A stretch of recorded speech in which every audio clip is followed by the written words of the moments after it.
Somehow the door to the cabin we were in ended up bolted after we made an emergency stop. Susato-san took a deep breath, then gently slid back the bolt. Hi! You, what are you doing? What you are doing in Miss Pavlova's quarters? You look both unhurt. Good. We're about to be hurt! Yes, we're fine, thank you. What on earth happened? We heard something about how we were going to collide with another ship. Yes, it appears to have been a false report, though. Oh shit, there's a ship coming right for us! Oh wait, never mind, it's just an iceberg. Wait, that's even worse! Next time on Ace Attorney Z. Well, how did that happen? Ow, ow. There's a dense fog outside, so it's extremely difficult to see. Someone must have thought he saw a ship ahead. This person obviously triggered the alarm, and that's why we made an emergency stop. Everything is chaos. Passengers are screaming. Crew are running everywhere. This first class area is the only quiet part of the ship at the moment. Yeah, because the only two inhabitants, well, the only two main inhabitants, one of them was away and the other one's dead. Oh, I see. Someone triggered the alarm? Does that mean that someone pressed that button outside? Ah! You wicked intruder! Dressed all in black! You're the devil! Me? Wait, me? I've been called a lot of things before, but devil is a first. You opened my traveling case! How could... how do I prove I didn't? What? No, we didn't touch it! That's right, Miss Pavlova. It was already open when we came into your cabin. Inspector. Yes? Arrest this man! I know he did it! He's a criminal! Is it not enough that he has killed him? And he is stolen as well. If Vixen promises not to steal chicken... What? Steal chicken? Do you believe? Like, pet chicken or food chicken? Ugh. Take him away. He is a trespasser as well as everything else. Stowing away. Trespassing. Killing. She is right. You are devil. It doesn't look good, does it? There is cell below deck. Throw him in. Tomorrow we dock in Hong Kong. Then we give you straight to police. Wait, cell? Please, Inspector Hosonaga, is there nothing you can do? This is a Russian vessel. I really have no jurisdiction here. Well, crap. After my last effort to appeal to the captain's good nature, I think I'm out of options. This is terrible. This is a real crisis. I've got to find a solution. Quick, summon the pet! Immediately! How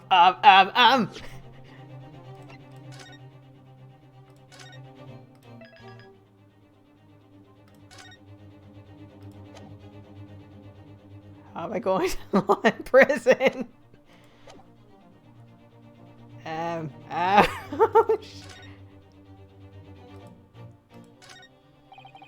just need to keep calm and focus on the task at hand, which is investigating. Okay! You want me to show where crawfish hibernates? Hiya! What? Weren't you all investigating? Do everything we can to solve this mystery? Wow, everyone's attacking me. And I was just starting to think she was my friend. Just trying to try the handcuffs. Is there anyone out here that can help me out of this mess? Pet!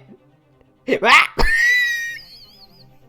are you doing there? You freaking cat man! What the? What are you doing up there? What? He's a pretty boy! Mr. Sholmes! Are you thinking about picking up ballet? Naturally, I was analyzing what a weight of 20,000 rubles feels like on one's head. Have I not told you that as a detective, it is my business to know what other people do not? This is mere tomfoolery, my boy. Oh, no, no, no, no, no. Well, why were you hanging from that hook before then? I was a bat. I will become Batman. Isn't it obvious? To properly assess the weight of the 20,000 rubles, naturally. How? I wish to determine if it would bend that conceited-looking hook on the wall, so full of brag and bounce. Are you trying to fight the hook? I never know whether to take this man seriously or not. You again, the great detective. Ah, Inspector. I confess I've been looking for you. I have something to report to you most urgently. Well, you might try looking for me somewhere other than a hook on the wall next time.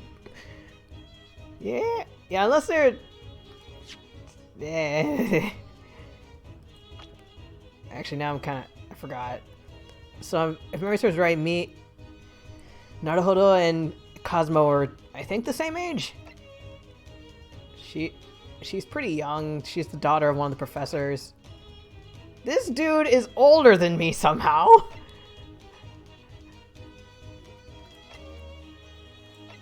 Honestly, I feel like their ages should be swapped, because he looks older than him. 37.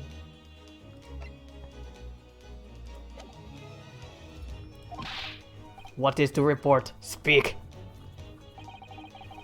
An urgent report from a great detective can mean but one thing. Yes. Yes! The case of the curious murder that took place last night here on this vessel, the steamship Burdia, has been solved. By me, naturally. What? Really? He's gonna say the hook, he's gonna say the coat hanging hook did it. Yes, I have eliminated all other possibilities. No other explanations exist. So allow me to illuminate all your minds. For I am about to reveal my great detective's greatly admired great deduction to the case. Oh boy, here we go. The fun. Ha, you have solved it. Even Hedgehog understands the case. You heavy weapons guy. We all know who was responsible for killing student boy this morning when we found criminal in wardrobe. It is stowaway, and he has handcuffs to prove it.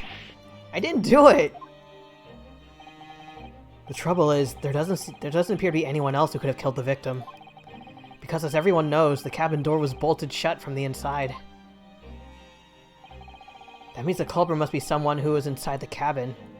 You're doing your anime glasses thing doesn't really work when one of your lenses is broken. Yes, it's what's called a locked room mystery in detective stories. Duh, locked room, that's his point. The room was locked. Well, I can't deny that. There's no way the bolt could have drawn across from outside the cabin, unless the ship tilted. You are all quite mistaken. The cabin next door is not a so-called locked room after all. The killer crawled through the vents, is that what you're gonna say? Is this an Among Us situation? Is that what you're gonna suggest? Oh yes. Oh yes, there is another entrance. An entrance used last night by the culprits in order to gain access to the cabin despite the bolted door. What other entrance? We never discovered one. Why, it gapes open-mouthed at you even as we speak. Ah! The ventilator, man! Wow. Bing, bing, bing, bing, bing, bing, bing. Sus. The vent? Oh, that's it. Oh. You think this is funny? I cannot even put my arm through that hole. That's because your arms are as thick as tree trunks. You're beefy! You're suggesting that the culprit entered and left the victim's cabin through that tiny opening? It's not possible. Ah, but it is. And last night, the victim even witnessed the intruder in the act of passing through the ventilator.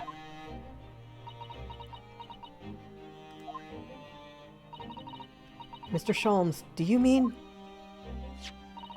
Are you referring to the words Kazuma-sama wrote in his diary? 1:23 a.m., I can hear a faint whistling sound. 1:35 a.m., what looks like some sort of speckled band is dangling from the ventilator grill. Oh no, just imagine.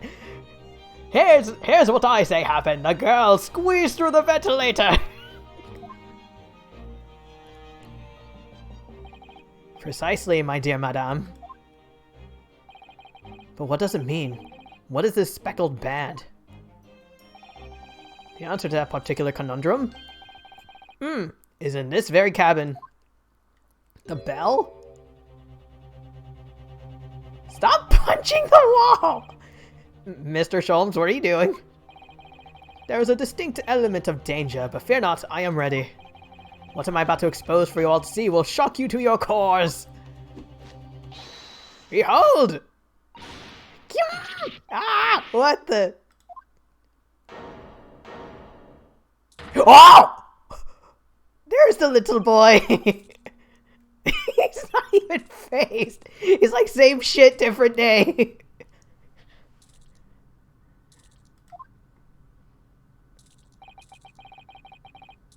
Allow me to introduce you all to the band, the speckled band. I don't know, when I think speckled, I think of, like, spots. This one's just stripes. A snake?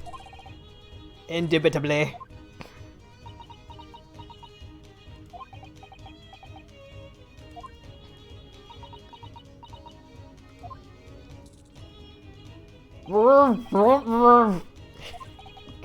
Mr. Sholmes, just one thing. Pray, what troubles you? Well, that snake isn't really yeah, that's what I'm saying! Isn't really speckled, is it? It looks more stripy, wouldn't you say?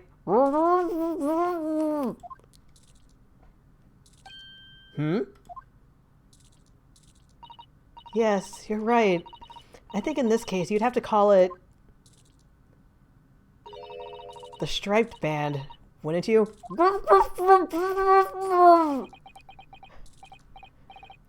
Hehe. You both see and observe with distinction, however. Do you not think that is precisely the trap in which the culprit wishes you to fall? Oh my goodness, really? It's a trap? We activated their trap card. How exactly? I think perhaps it is time I explain the intricacies of my train of thought. Are you ready, Miss Pavlova? I'm sorry for the young man who died, but that is all. His death has nothing to do with me. This whole thing has nothing to do with me. Also, dang, how'd you get a snake? And what's a snake's name? There are two conclusions I have drawn from the facts. Number one, last night your friend infiltrated the victim's cabin. And number two, that same friend was responsible for the victim losing his life. No. She turned as white as a bowl of rice again. Schultz must be right. He hit the nail on the head. This young woman's friend killed Mr. Asogi? Wait a minute. Oh my god, I just realized. This guy, he had stripes on his face? Was it from being squeezed by the snake?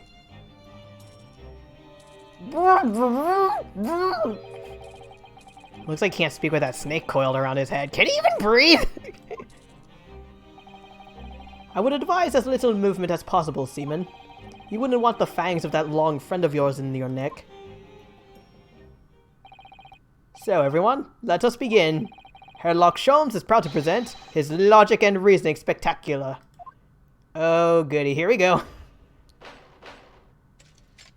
The game is afoot!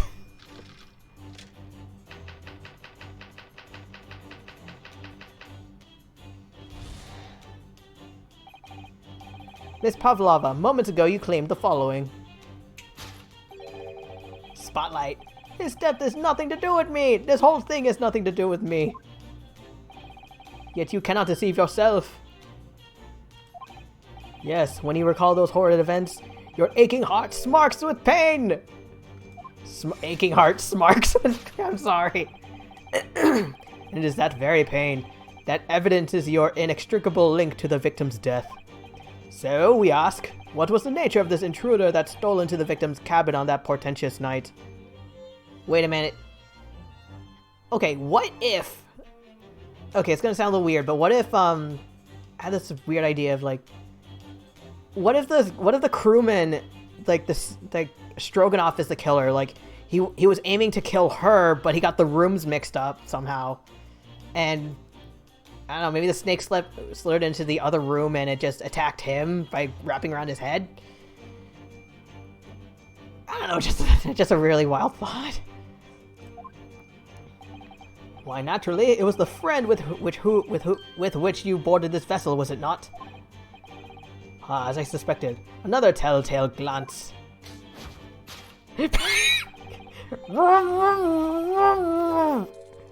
Without doubt, your friend is the writhing serpent we see before us. Is it not? I put absolutely nothing past Ace Attorney.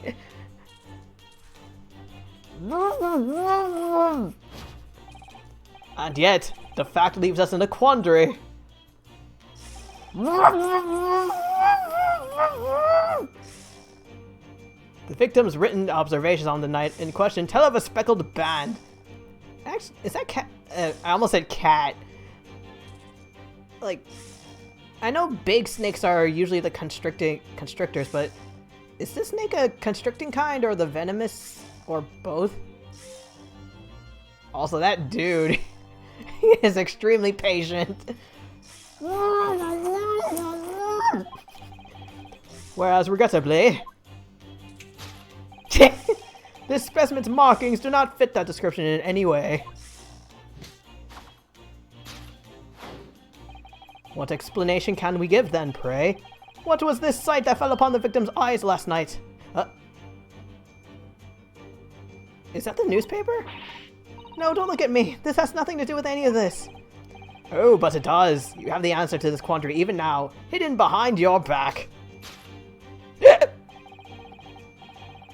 Yes, that's what you're trying, but failing to conceal. Can only be the snake-slogged skin. It could be just a regular... maybe like a handkerchief or some sort of bandana? Rope, maybe? Evidently, after the subtle and horrible crime, this most deadly friend of yours shed its original skin, no? I don't know what you're talking about. Last night, through the ventilator visible in this cabin, your then speckled friend slithered next door. Using the bell cord on the other side as a bridge, the serpent silently descended into the victim's quarters. In the dim light, it appeared to the young gentleman who was about to lose his life as a speckled band. Then who the hell wrote the Russian on the floor? In summary, the nature of this friend of yours, which last night infiltrated the scene of the crime, is a rare breed of snake whose markings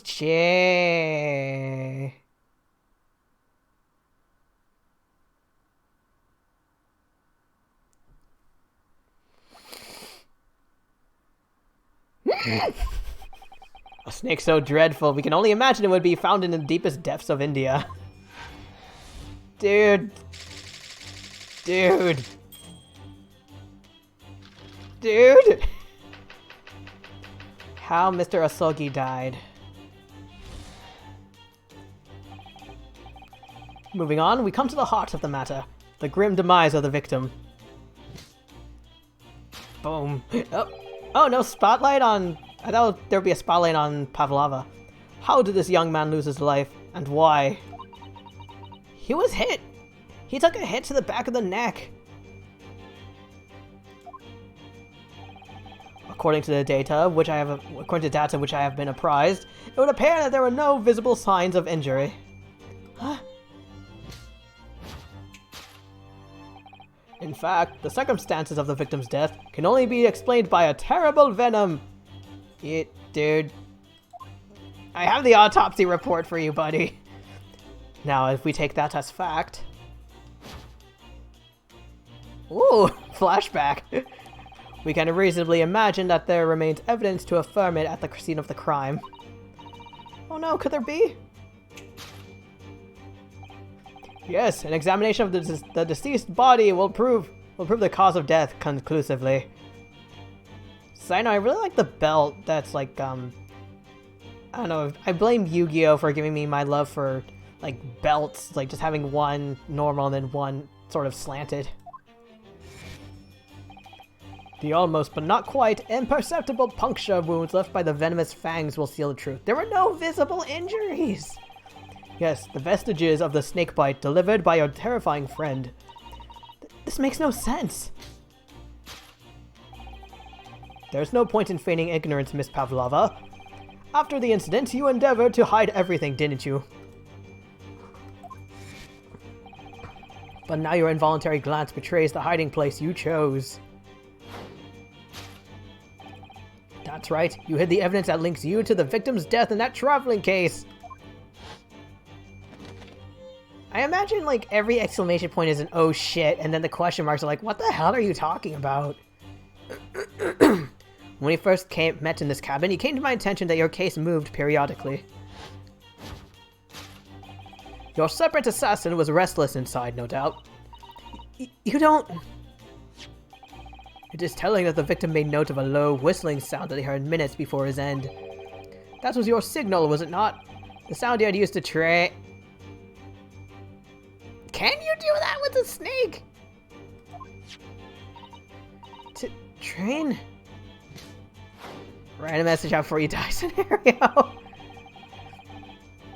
Indeed. That wasn't really the whistle I imagined, but you do you, Sholmes. Indeed, you put the serpent through this ventilator and wait. After a period, you'd summon it back with a whistle.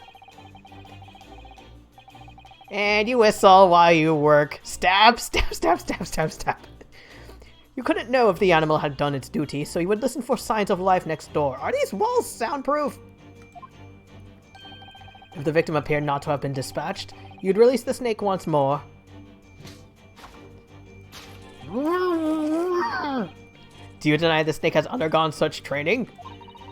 It's not true. Having slithered through the ventilator and down to the bell cord, the creature needed only to sink its fangs in once. And its venom would course through the victim's veins, ending his existence forever. That is the true matter of the speckled band that took the poor young man's life. There can be no doubt my logic is infallible. I'm about to like, your face is infallible right now.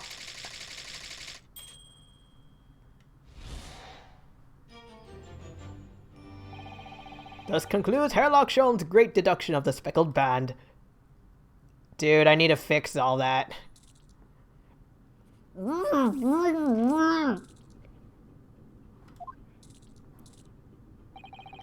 Miss Pavlova has trained her pet snake as a killing machine. There on the floor, he will observe a saucer of milk. One... There was no mention of there being milk in the ship. Two... Do snakes even drink milk? Like, if memory serves right, they're carnivore. I'm pretty sure they drink water, but I'm not sure about like milk or some other sort of beverage. 3, maybe. Okay, maybe her pet isn't the snake at all. It's a cat. Maybe 2 animals were snuck in like onto the ship. Incredible! You suck! You've solved the mystery. Amazing. Your great deduction really lives up to its name. I can see now why Herlock Sholmes has become such a household name. If by household you mean just a giant toilet. My dear man, it was nothing remarkable. As the Russians say, I could have done it with one left hand. You only... Wait. Could I venture an opinion, Mr. Sholmes? But of course, what's on your mind? You suck at your job. It's just about your deductions before. Some things don't quite make sense to me. Whether they drink and absorb it through their skin. Very, very true. Though now I'm curious, what happens if what would happen if a snake drank milk? I welcome questions as to my method, and will answer both loudly and proudly. Oh, well, good. First of all, according to the Encyclopedia of snakes are egg-laying creatures, part of the reptile family. You are well informed, madame. And reptiles, don't drink milk.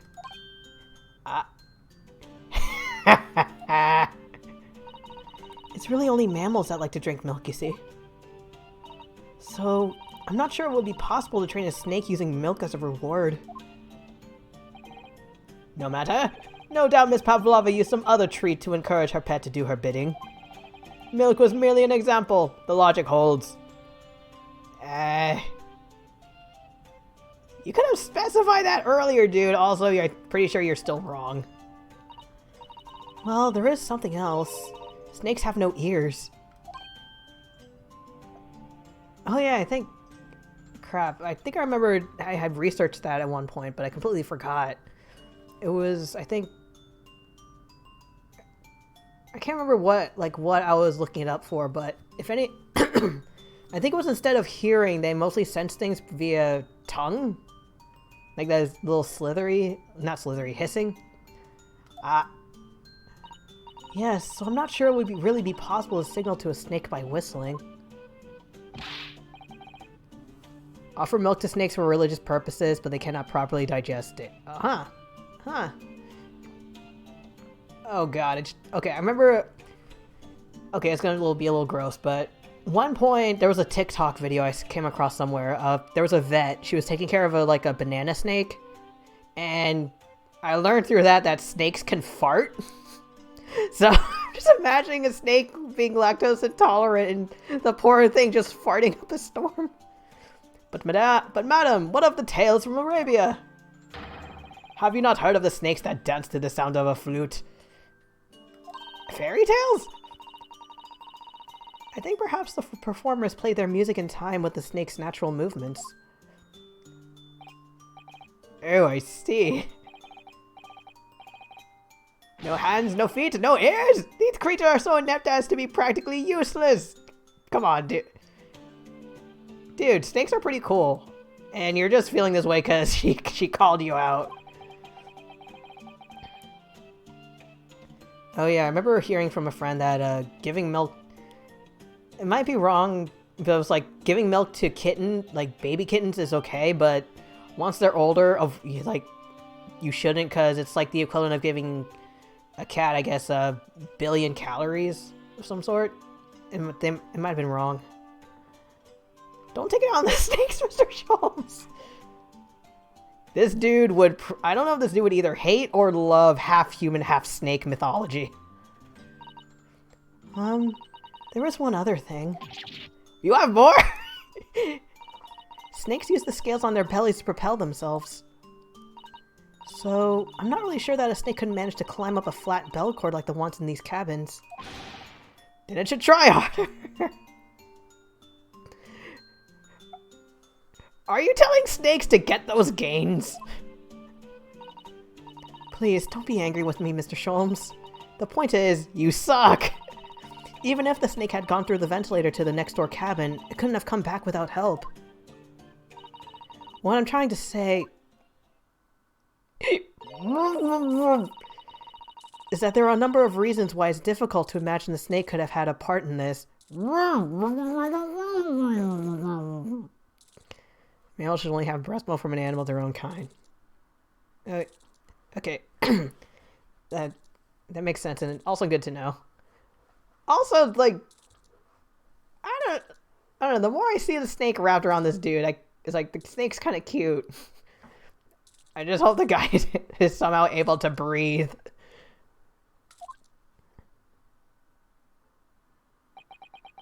Hee hee.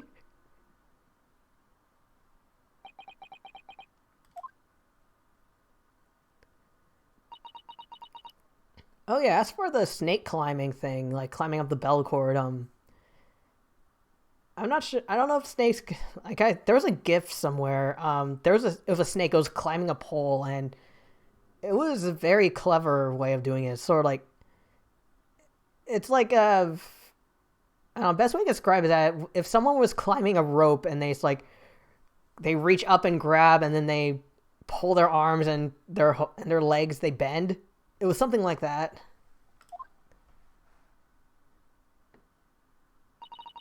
I think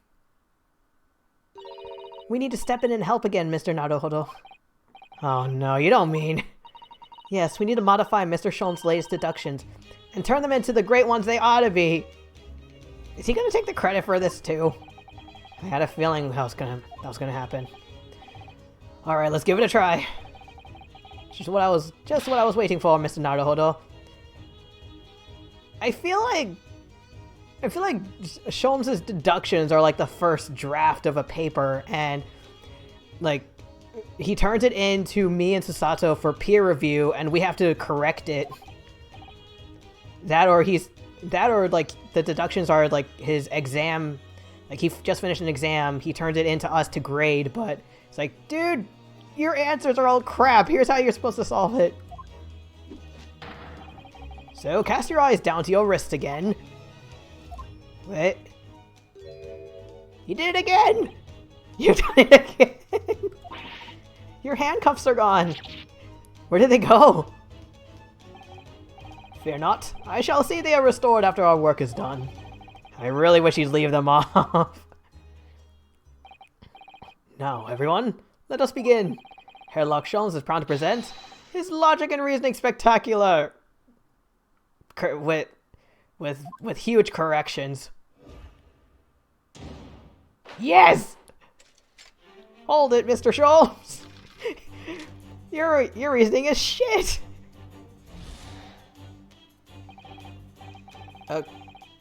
I don't really want to read through all this again, so I'm just gonna sort of click through it.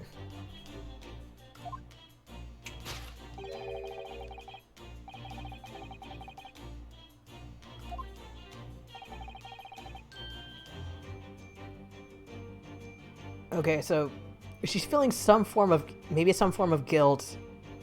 I'm wondering why she's looking, but as for how...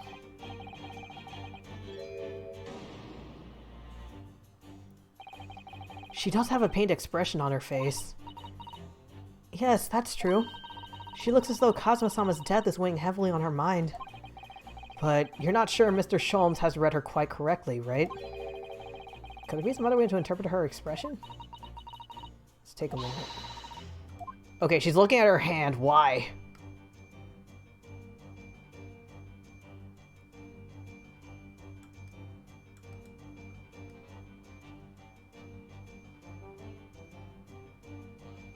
What was that? Oh!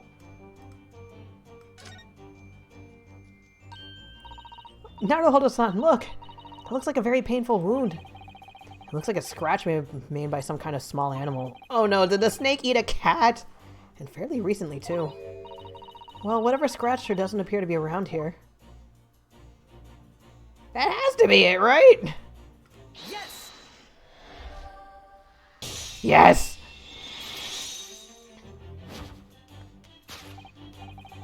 When you recall those horrid events, that claw scratch smarts with pain.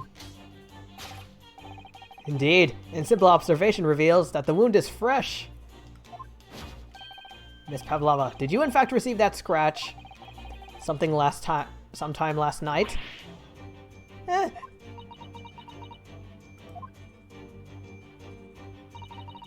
When I think about the young man who died next door, I feel so sad.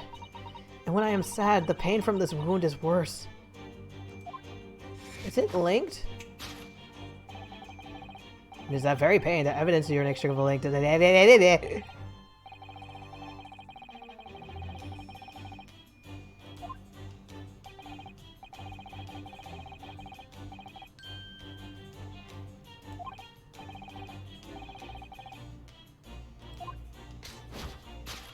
It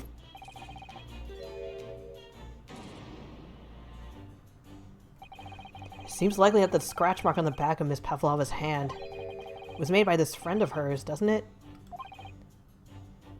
Okay, well, the snake is Stroganoff's pet, and her pet is a cat that the snake was like, yummy. Except, snakes don't have claws, do they? No, they don't. They don't even have hands or feet on which claws might grow. God, I hope that's not what happened to the cat. Well then, if that snake isn't her pet, what is? What's the true identity of this friend of hers? It's a kitty cat. We should follow her gaze, Naruhodo-san. That's where we'll find the answer.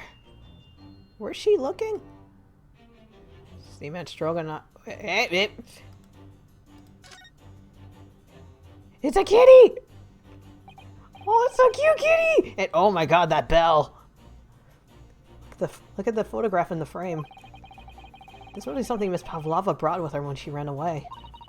She's exceptionally beautiful, isn't she? Yes, that's true. But personally, it's the little black creature she's holding that's caught my eye. That's a cat! We better take a closer look at this.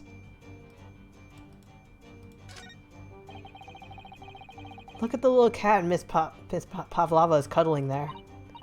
Oh, what a cute little kitty! It could vie with you, couldn't it, Naruto-san, for the blackest outfit? Little void. The cutest little void right there. Black kitten. And from the look of this picture, at least, Miss Pavlova seems very attached to it. Yes!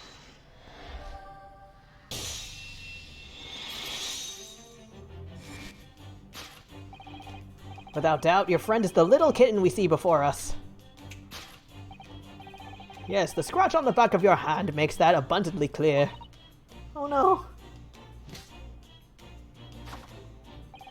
The whereabouts of this black kitten isn't clear, but what is clear, I want to know the cat's name! Is that you brought the animal with you when he ran away, didn't you? Ah!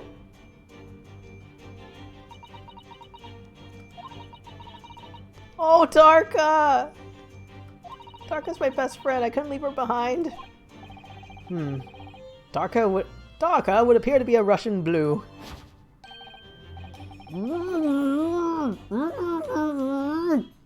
And yet, that fact leaves us in a quandary.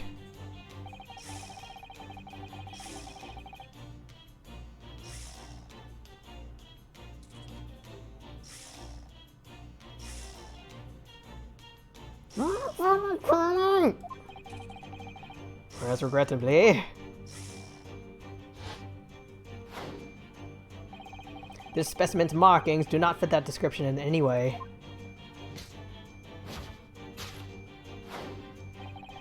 What explanation can we give then, pray? What was this sight that fell upon the victim's eyes last night? Oh, I forgot about this. Wait, so then... maybe that was a collar for the cat? Javier too.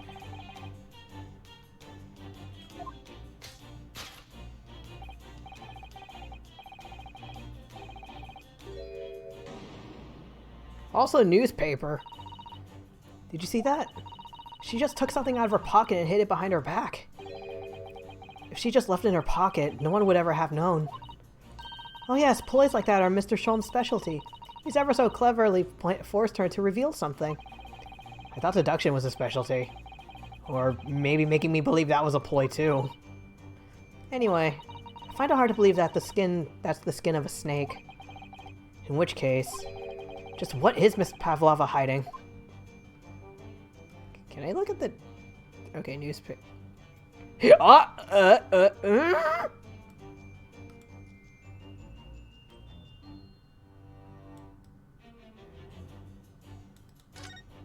What's that brown thing?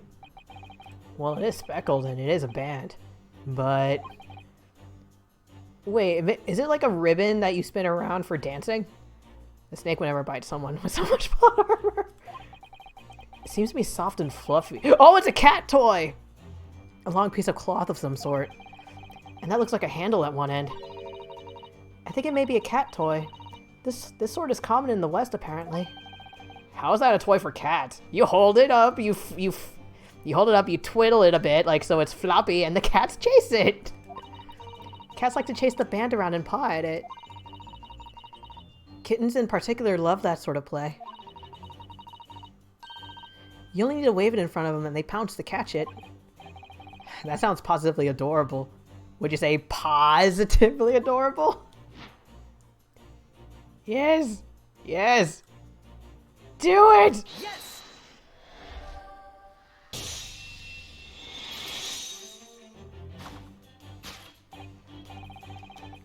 The thing you are trying but failing to conceal is, a cat toy!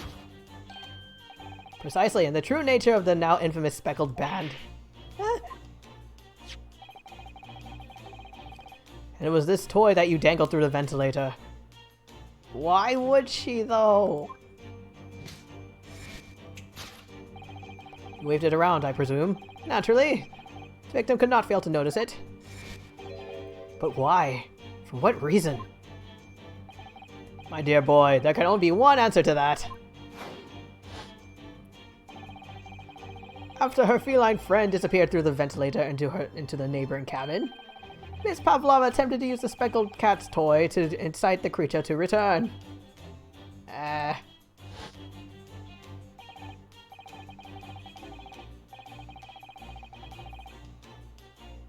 we gonna say the cat climbed the bell cord and snuck in? In summary, the nature of this friend of Miss Pavlova's, which last night infiltrated the scene of the crime.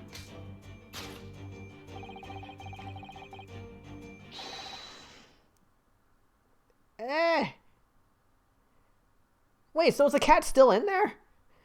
Is a blight some Russian blue breed of cat by the name of Darka? Sorry, I was like, wait, is the cat still in Cosmo's room? But then I remembered the little shaking in the suitcase. Unless the cat broke out, climbed back out, and went back in that room.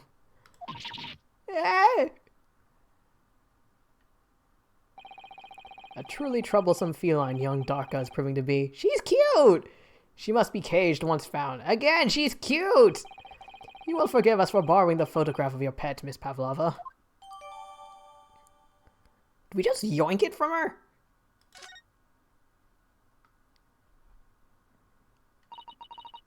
It was after I gave her food last night. That's when it happened. She scratched the back of my hand, ouch, and then ran up the bell cord. Before I could do anything, she had disappeared through the ventilator. Was the whistling either her or the cat? Tarka, she is so naughty.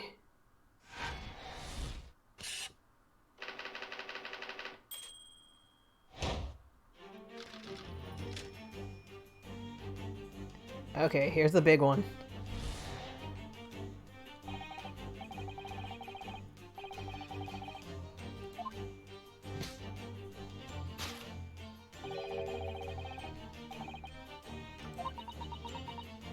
The cat come in and make— No!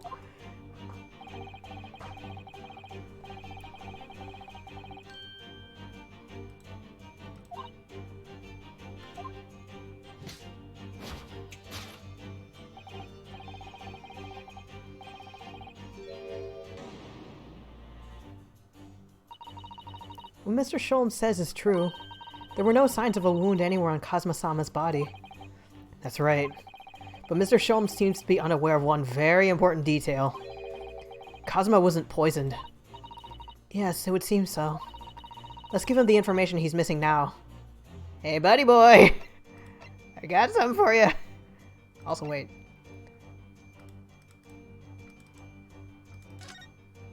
Okay, so I'm sorry, I'm trying to think, if this is shoe polish, maybe Kazuma, I'm imagining maybe Kazuma saw the cat and was like, oh, kitty! Maybe started playing with it, but then the murderer stepped in and tussled. He's not actually dead. He just steps in, he just enters the room with a bag of popcorn, like, hey guys, I hope I didn't miss anything. Why is everyone looking at me like that?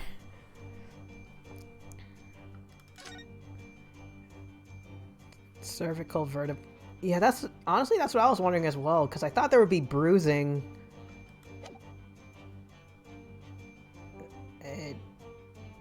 Yes.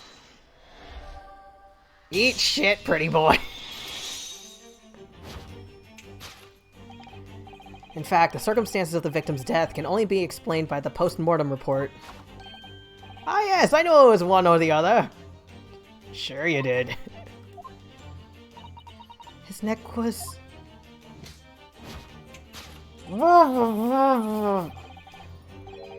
Indeed, the breaking of the cervical vertebrae is fatal. Only that Goliath would be strong enough to survive that. Seaman Stroganoff isn't some immortal freak, you know?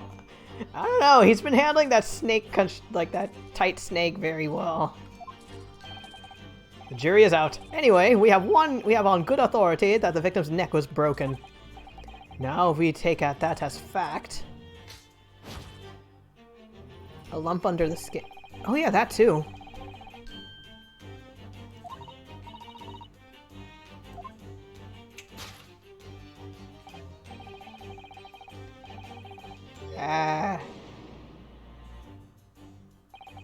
Cosmo died because his neck was broken. In other words, he was probably struck by something. Or someone. Yes, that is a distinct possibility. As of yet, no weapon has been found, though. Presumably, Darka didn't silently creep up behind Cosmo and deal with him a fatal blow. Oh god. Imagine Darka, the little kitty, like, just wants to climb up on Cosmo's shoulder, but in the process broke his neck. I suppose. It's possible they had a fall and hit the ground awkwardly. It could have been a terrible act of misfortune that he broke his neck completely by accident. Are you suggesting, like we all thought it was murder, but turns out he was clumsy AF? Oh yes, a bad fall could explain it. It's rather hard to believe Cosmo-sama, though. He wasn't a clumsy man. Well, we need to fix the deduction somehow. Is there anything from the scene that could explain what happened?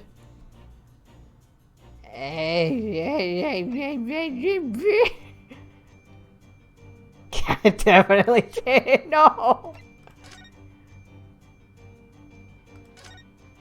Oh, the cat call. Yeah.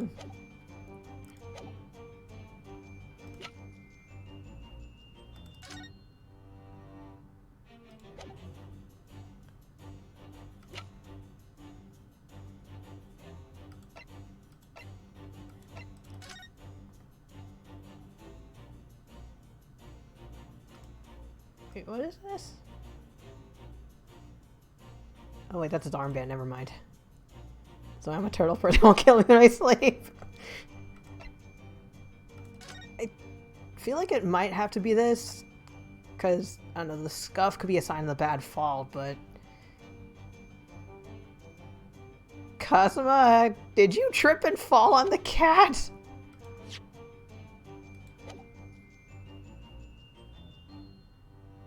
Oh god, please. Maybe?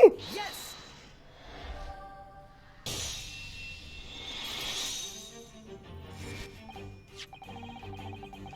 Yes, an examination of the mark on the floor will prove the cause of death conclusively. This particular mark, so prominently visible next to the victim's body, is a deposit of shoe polish. I should know! I've licked it many times. Shoe polish? Indeed. Positively identified by a little analysis device I constructed, which I carry now as a matter of course. Beeswax, tallow, and dye were my results. The undeniable ingredients of shoe polish. Really? I didn't know those were any ingredients. And the color of the polish is a perfect match to the color of Mr. Asogi's laced leather shoes. Looking at this mark, it's not hard to imagine what happened. For some reason, Mr. Asogi must have caught his foot at that point on the floor and tripped. What if he was walking and then, like, a cat started serpentining around his legs and he went, "Oh shit, a cat!" Please no. And, by a dreadful turn of misfortune, caught his neck against some immovable object as he fell to the floor. Suffering a fatal blow to the spine, the victim's vertebrae shattered. And in that instant, he lost his life. Happens all the time. It's why it's the cat! Oh no! I don't know. I don't know anything about this. Is that really true, Miss Pavlova? What about the evidence left at the scene where Mr. Asogi lost his life? Yes, the facts are as clear as day to me. You did all you could to conceal the incriminating evidence. Oh, wait.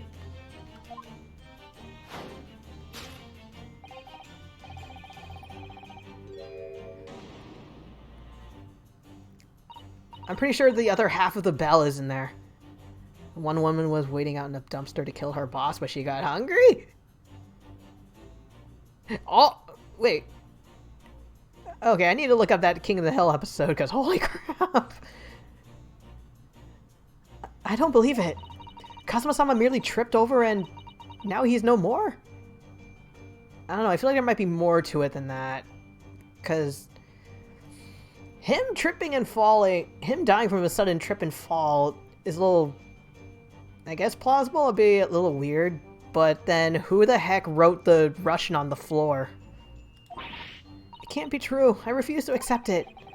I know it's hard to believe, but the mark on the floor does seem to suggest that's what happened. Happens to me all the time, he's not dead.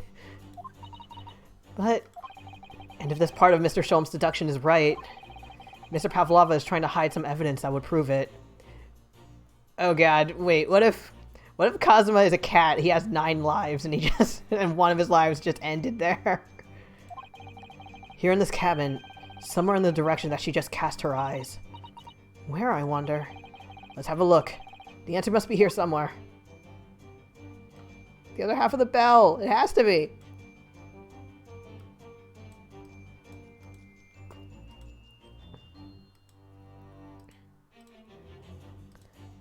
Sorry, for a second I saw the alcohol and thought, underage drinking! Somebody appears to have dropped 20,000 rubles here. It hasn't been dropped, Naruhodo-san. It's been placed. I'm starting to sound like Mr. Sholmes. It's contagious! Stop trying to sound like the great detective. You gotta spin around, though, to land on his neck. Very true. Okay, can we look in the case? This is where Miss Pavlova hid her friend. That's right, and it wasn't a snake after all. No, it was that little kitten she calls Darka. Not that it's anywhere to be seen now. It seems to have let itself out of the case and gone exploring. It could be hiding under the bed. Like, I remember like, I think it was a house tour at some point. I heard that the person who was selling the place had a cat. And I was but the cat was still in there, so during the house tour, I think I sort of knelt down because I dropped something, and I saw under the bed that the poor kitten was hiding. I expect it's wrapped itself around someone's head somewhere, trying to make a new friend. Wrapped itself? What? Either that or it's scratching their hand to pieces. The point is, where's it gone to? I thought I could look inside it.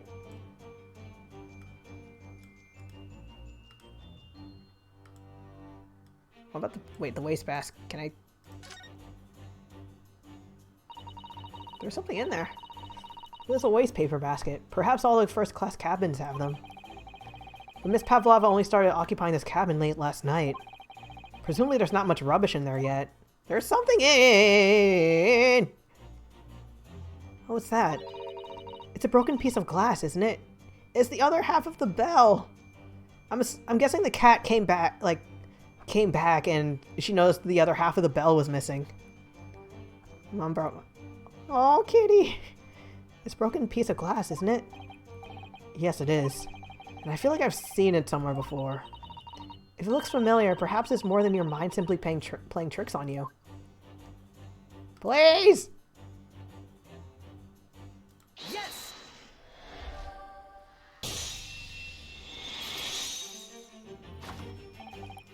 That's right. You hid the evidence that links you to the victim's death in that waste paper basket. Huh?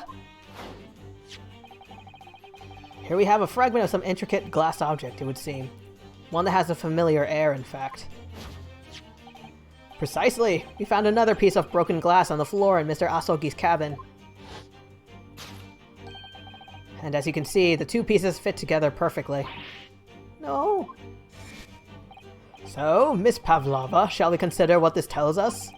Why would it be that part of this glass object, which was evidently broken at the scene of the victim's death, should be found in the waste paper basket in your cabin?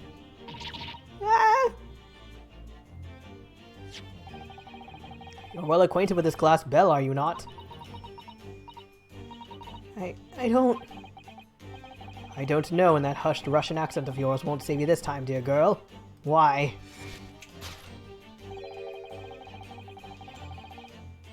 Because we have conclusive evidence linking you to the bell in question. What? Take it away, Mr. Naruhodo. I still want to know what kind of glove that is he has on. Yeah. The evidence linking Miss Pavlova and the little glass bell, that would be the kitty cat.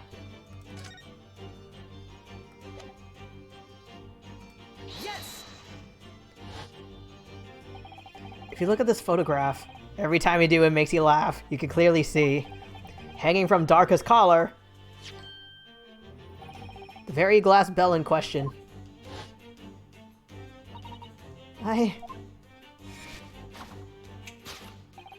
The truth has caught up with you, Miss Pavlova. The young man who lost his life last night did so after a truly inauspicious fall. And the cause of that fateful stumble? Where's the kitty? Like I was hoping the cat would be still alive somewhere, and like they point at the cat, like right there. Your absent feline friend, Darka.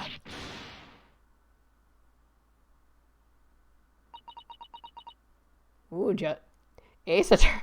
So Yakuza Ace Attorney. I'm excited. I couldn't tell anyone. I'm sorry. Look at this kitty cat.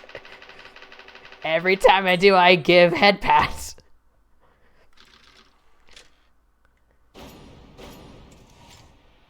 Still, I feel like... Okay, still, the whole writing in Russian... Can we address that at least?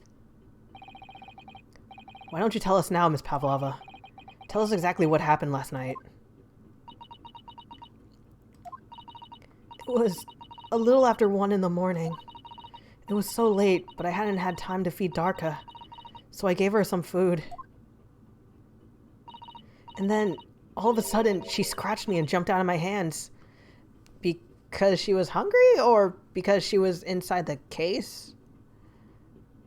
Also, I don't know, like, that would explain the glass bell and and the pet she has, but that wouldn't explain the Russian on the floor and why everyone woke up with a throbbing headache. People do say that cats become very anxious and nervous in new environments. Yeah. Poor Darka. She was so fast. She disappeared through the ventilator before I could stop her. And that is how you acquired the rather nasty wound on the back of your hand, I take it? Yes. And I had read the rules on the wall. I knew that I was not allowed to have Darka with me. Yes, modern science suggests that animals can carry infectious diseases. It's a precaution, really. So I listened and listened, trying to hear if there was some noise in the next cabin.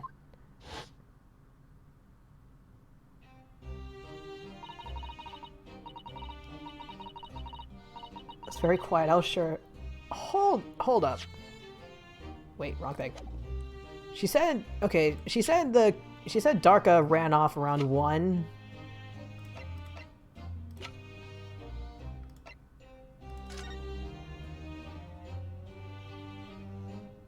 Okay, that kind of... I guess it kind of tracks. It was very quiet. I was sure if someone was there, he must be sleeping. So at that point, you thought it's safe to try to lure the kitten back again by dangling the end of that toy through the ventilator and into the adjoining cabin. How long is that vent? Because I'm trying to imagine trying to, like, you could probably squeeze your arm through those bars, but, like, how far would you have to reach in order to get that entire toy through? Darka always loved this toy, but it didn't work. Nothing worked. I tried using her favorite toy, I tried whistling to her softly, but nothing. She didn't return. So the faint whistling sound Cosmo wrote about in his diary was Miss Pavlova trying to retrieve her pet. Cats have a propensity to remain hidden in the shadows when frightened. Is there any shadows in there? Yes, so there was nothing I could do. I just had to wait until she had calmed down. But then...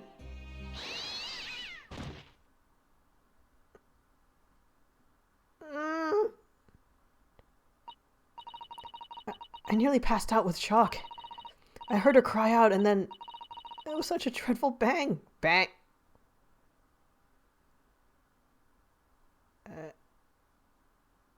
Okay, the bang I imagine was either Cosmo tripping or the killer, the real killer bonking him over the head, because there's still the issue with the snake and the throbbing headaches everyone has. Then afterwards, nothing. It was totally silent. Cosmo was...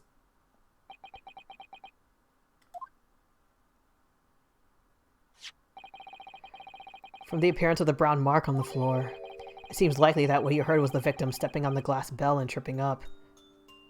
Was the cat lying down? I mean, like...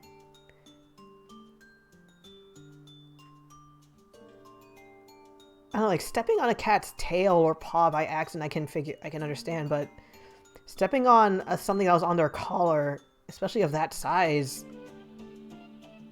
Is that...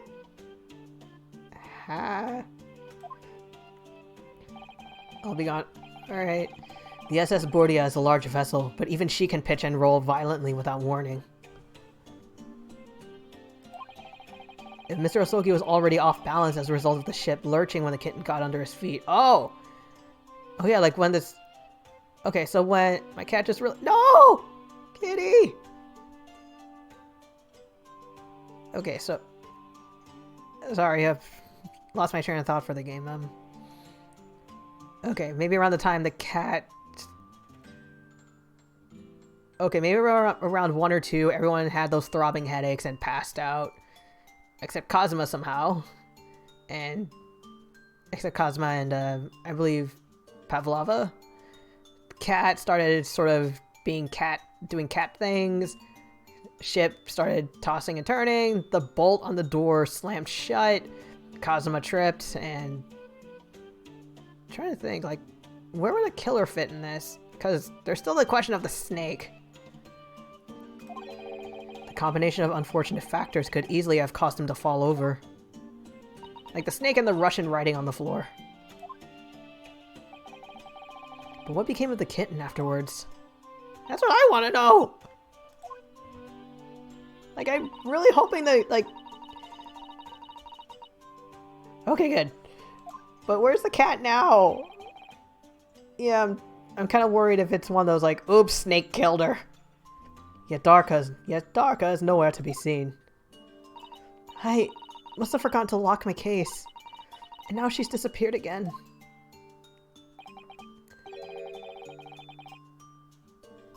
Oh no, I just realized outside Pavlova's door is a mousetrap. Do cats like cheese? That cat is as insufferably restless as I am. Well, he knows something about himself, at least. When I woke this morning, I heard that a young man in the cabin next to mine had died. But I couldn't bring myself to tell anyone what had happened. I was too scared. Scared that they would send me back. Hold on a minute. What about the snake? Yeah, that's what I was asking! You're right, where is it? If the snake isn't your friend, Miss Pavlova, then whose is it and where'd it come from? I believe it's Stroganov's friend. Because of those markings. What on earth is such a dangerous creature doing on board this ship? Okay, so he can breathe a bit. Oh, I didn't say. Snake is my friend. His name is Perdosco. I don't know if I'm pronouncing that right. What? What? My friend. That snake belongs to you? He escaped from cage when emergency alarm sounded. I was looking for him. I did not expect to find him in here. How did that snake get into this cabin? But animals are not permitted on board. Ha, we are at sea for the 1 year. You want me to be so long without a close friend, without someone who understands? You could get along with your crewmates. Couldn't you find someone a lot more human? That's what I was thinking. Who understands you better? But my dear burly fellow, a gargantuan venomous snake? Surely you can't appreciate the danger you're putting everyone in. No venom. Perdosco does not have venom. Now I think about it, I don't see any fangs. He is harmless, very long but very gentle. He is adorable, like Granny. Yeah, but he's still a snake, and he's squeezing really tight around your head. It's venomless? Yes, now he is hungry, so he is in bad mood. But once I feed him, you will see big smile. Feed him what exactly? And you... Yeah, that's what I'm asking. Milk, I suppose? Oh no. Ha, like they say. Like they say they milk chickens. Milk chickens? Ridiculous. Snakes that drink milk are only in stupid stories. Perdosco eats mouses. Big fat round mouses. Does that include cats? Also, can you explain that mouse trap you set up? Oh, so... Is that what the mouse trap in the passageway out there is for? Of course. How else can I catch my friend's favorite food? Nothing says top of the food chain like the look in their eyes right now. What about the cat? Oh no, Sholmes, are you thinking what I'm thinking? It refuses to drink milk, it can't hear a whistle, it can't climb up a bell cord, and it's not even venomous. How the deuce did something so inept land a starring role? It's not my fault. I do not make up stories. My Perdosco has nothing to do with the incident.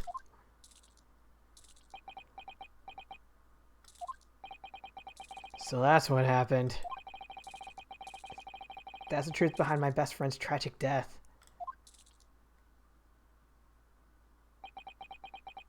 Are we not going to address the Russian that was written on the floor?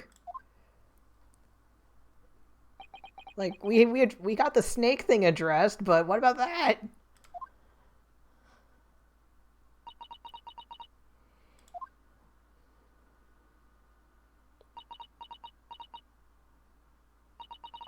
Miss Pavlova? I understand the difficult situation you found yourself in, and I do sympathize. But please remember this. A young man lost his life. If you're going to attempt to cover up your guilt with lies, then no matter what the circumstances, I cannot forgive you.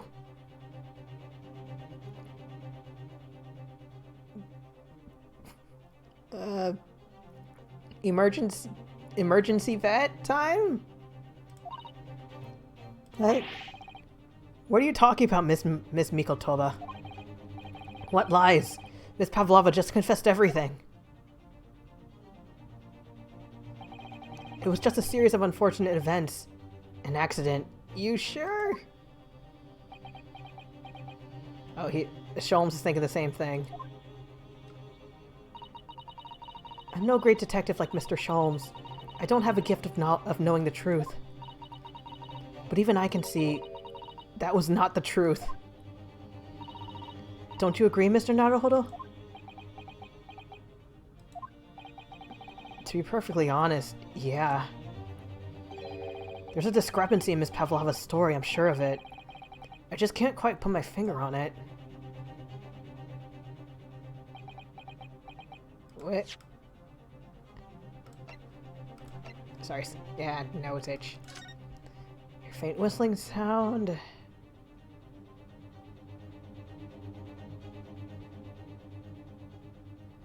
Is it that she tried the whistling first and then the speckled band?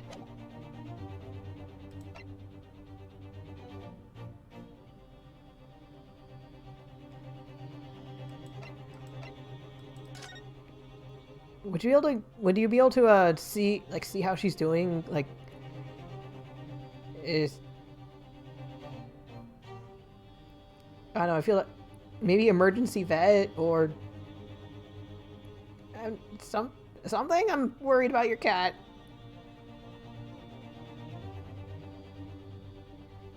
Okay, this whole thing.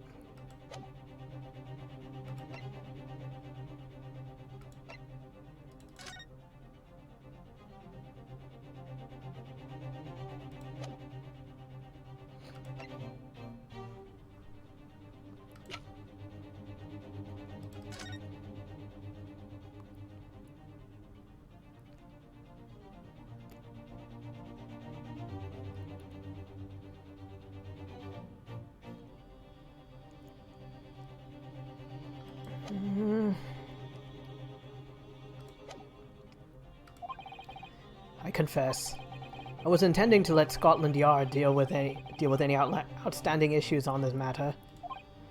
Oh. I am only present here for a very specific reason. The truth is you, Naruhodo, are simply a distraction. What? I do hope you've not been finding your shackles too uncomfortable. Not again! When did he do that? Especially as they're on your wrist as a result of my intervention. I was rather hoping I could resolve matters before we made our next port call. You were, Mr. Sholmes? Yes, but I overlooked one important detail. Are we going to court in Hong Kong? The deceased young man was a very close companion of yours. Was he not? Yes. Cosmo was my closest friend. I owed him my freedom, even.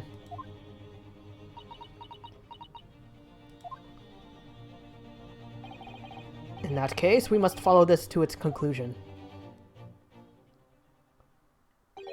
No further distractions. You must uncover the real truth here, Mr. Naruhodo.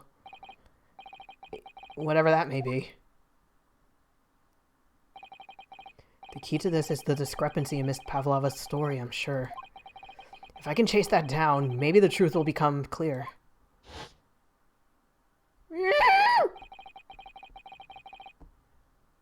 Truth about how you really died. And about that scene in your cabin really came to be. Are there, I don't know, maybe a quick Google search can pull up nearby vets? Emergency vets anyway, or 24-hour vet clinics?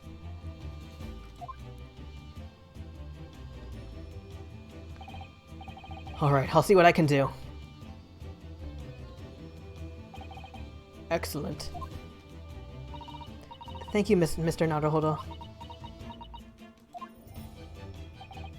So then, shall we begin? Yes. What we should ponder first is the victim who lost his life in a cabin that was bolted shut from the inside. Was this truly an unfortunate accident? Or was it in fact no accident at all? That's what we must establish in the first instance. We've already established it, haven't we? There's still the ink and the writing! The man tripped over the kitten that had climbed into his cabin via the ventilator. Tragic, yeah, but still an accident. Who said that? Oh, wait. Let's just take a step back. It doesn't make sense if that's really what happened, does it? I'm going to have to ask you to spell it out for me, I'm afraid. The only discrepancy I'm seeing is the Russian writing on the floor, but I feel like they're thinking of something else entirely. It's starting to take shape now. There's a clear contradiction between the facts and Miss Pavlova's story here. The evidence is right here in Kazuma's cabin. It's undeniable. His death couldn't possibly have been a mere accident. Really? Is it the Russian writing? Let us show our hand, Mr. Naruhodo. Time to present the evidence. The evidence that proves unequivocally that the victim's death was no mere accident. Oh, this is like...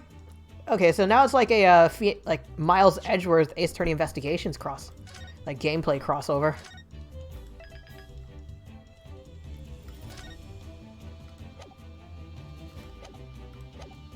Okay, it has to be this, right? Yes! The truth is clearly recorded in this photographic print. There's no way that Mr. Asogi could have left this message on the floor. That script, it's Russian, isn't it? Indeed it is. The word written means wardrobe. I see what you mean. Most people would leave a dying message in their native language. Japanese in this case. But maybe he was studying Russian? It is a simple language. He could have picked it up very fast. Depends on the person. Like, I don't know. It could be simple for some, but not for others. Granted, he's a smart dude and he was learning English, but as far as we know, he didn't learn it. He didn't learn Russian. That doesn't seem likely. That's actually not the point. It makes no difference whether he knew Russian or not. Sorry, what do you mean? Exactly what I said before. There is no way that Mr. Asogi could have left this message on the floor. And the reason why is clearly explained in here. Instantaneous death? Instant, okay. Damage to the cervical vertebrae resulting in instant death. Ah!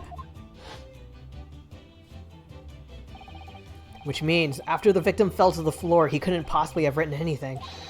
Because he was already dead. That's not the only reason either. There's something else we found in Mr. Asogi's cabin. A remnant of something that couldn't possibly have been there, if what Miss Pavlova told us was true. So that's Sans knows too, then. Putting this message on the floor, there's something else.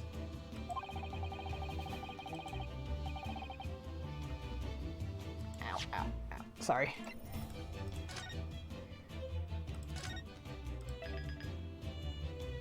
Okay, I want to... This might go late, but I want to see how far this goes, like, until the next to be continued or the end, because it feels like this is like the home stretch for this chapter.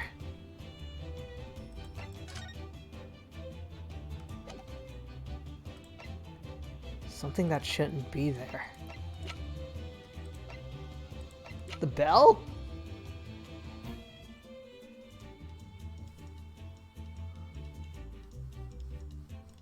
Yes! Most people wouldn't have time to write out that much. Very true. This broken piece of glass next to the mark on the floor. But that's a glass bell the kitten had around its neck. We already know about that. It was broken in half when the victim tripped over the cat and fell. So we already have a satisfactory explanation. Where's the flaw in that logic? Unfortunately, there is a very big flaw. A fatal one. What? If that's really what happened, then how did one half of the bell end up back here? Oh yeah, the little handle thing is broken too. So if the bell was broken, both halves should be in there because it would have slipped off. Ah. Yes, remember that we found the other half of the glass bell in that waste paper basket.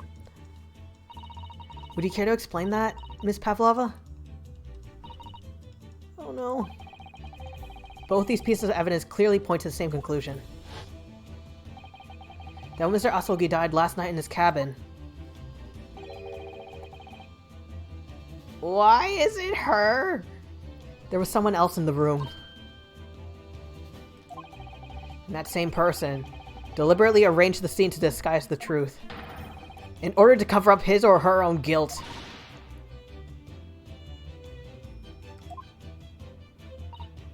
Yes, there was someone else present in Mr. Asogi's... Who?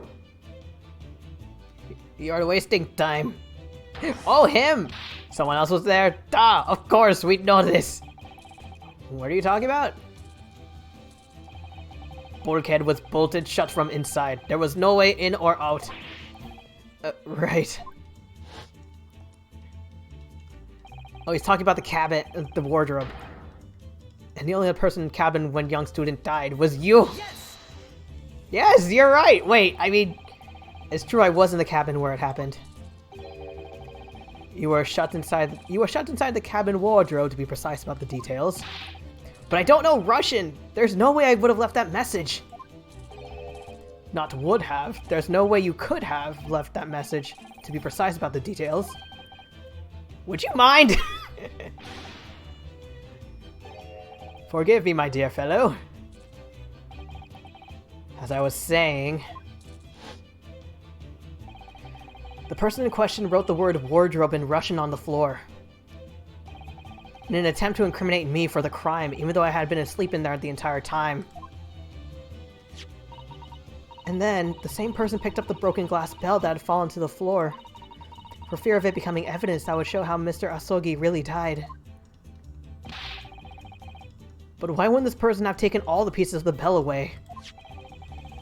Leaving half behind was always going to raise questions. Unless the person wanted to incriminate Pavlova. Yes, well, it was past 1 o'clock in the early hours of the morning.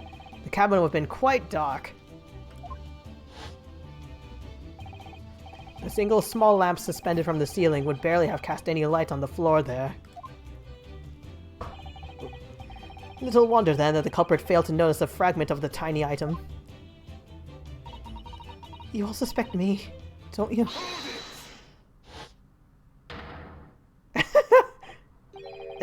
Seaman Stroganoff? Hey, he got the snake off his face. Nina is true woman of sea. She is daughter of strong sailor. Is she your daughter? 2 years ago, they noticed her dancing skills and she went away to join ballet company. But before, she was dancer on ship, member of ship's band. Also, I just noticed his little tie here is a fish. You do not accuse ship's angel of being criminal. So that's it. You say that when student died, Nina was there in his cabin. But that is not possible. I give my tooth. Truth? Well, this is all most interesting. And why would you give your tooth, pray? How can you be so sure? You are a great detective. You should know. Look truth in eyes. Cabin bulkhead bolted shut from inside. Nobody could go into cabin. Not Nina, not anyone. Or you want me to tell if the killer can walk through locked doors? Niet, impossible. He's right. But wait, I've read about this in detective stories. People often We just proved that can't be the case! Fred, are you stupid? These bulkheads are not barn doors. Certainly not. These are watertight doors, as one would expect to find on any modern steamship. Constructed of heavy steel with not a gap in sight. No threads or needles or magnets could have been used. Again, ship. Tossing and turning. No, of course not. I thought so too. But Mr. Naruhodo... Hey!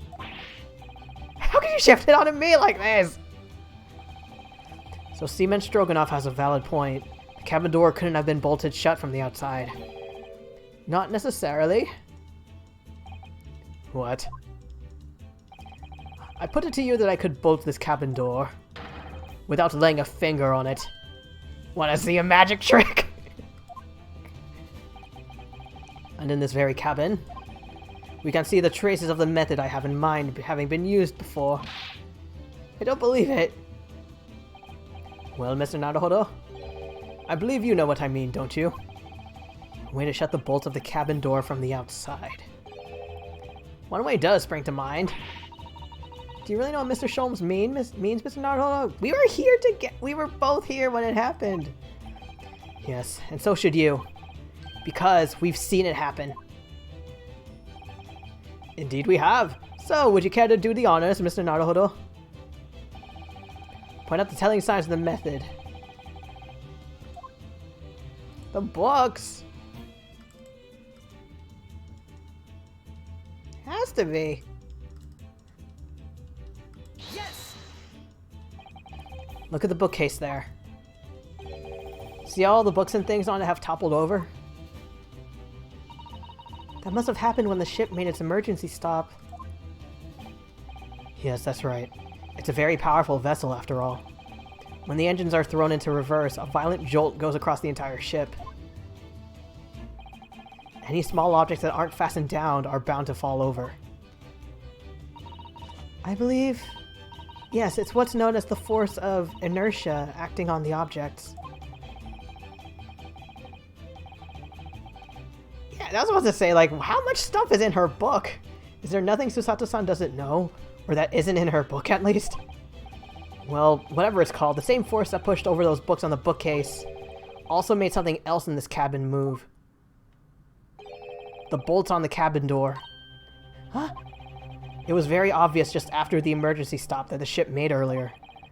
We had come into this cabin not long before and we hadn't bolted the door. But then... Whee!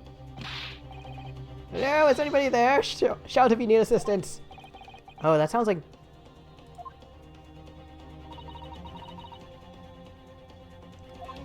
Hello? Are you dead? If you're not dead, blink once. Oh wait, you're behind the door. Damn it! Oh yes. That's it. When the ship stopped suddenly, the bolt flew across and locked the door. Yes, it's made of metal, but it's small and light enough to be moved by the ship's sudden change of speed. I hope they work on that. Like, I don't know, SS Bordia, when they... Assuming in the future it gets renovated, they fix that issue. Or the force of ineptia. Ineptia. Inertia. Ryunosuke, you silly doof. Are you trying to say that last night, after Mr. Asogi was killed?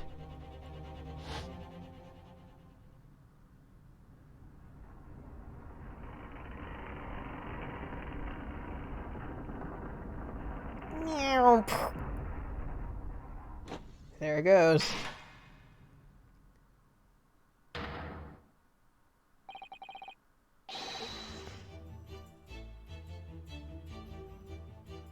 The SS Bordia made another emergency stop? Wait. That emergency stop, could that be why everyone has headaches? Like, everyone was lying in bed... Sorry, nose itch. Lying in bed doing their thing, and all of a sudden the ship stops and everyone just banged their heads against the wall? When I woke up this morning and looked around the cabin, I thought it looked a little odd. All the books on the shelves had toppled over, and all the ornaments. It was almost as if someone had run their hand across the shelves and deliberately knocked everything over. Oh yeah, I remember that. And I stood them all up again, didn't I? Then when we came into this cabin, we were surprised to see the same thing in here. All the books and everything had toppled over, too. Just like in Mr. Asogi's cabin. Oh my. I just imagine. Welcome to the SS Bordia, the most water-type asterisk ship. Do you have anything to say about this, Miss Pavlova? Are you out of your mind? You say Bordia made emergency stop? It does seem a little far-fetched. How could that possibly have happened? Unless you're saying that the culprit is actually someone from the air.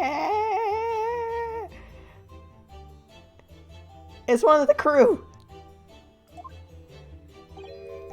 Oh, it is simple enough. Are you forgetting the button in the passageway outside? Used to trigger the emergency alarm? Oh yes, of course. There was a notice, wasn't there? Telling you only to press the button in times of emergency. Ryunosuke was like, I'm gonna poke it! No! On dark nights when the fog is dense, the captain cannot afford to rely on the eyes of his lookout alone. Excuse me. Hence the placement of a number of buttons around the vessel to allow any crewmen to raise the alarm. The sort of button one is almost compelled to press to satisfy one's curiosity.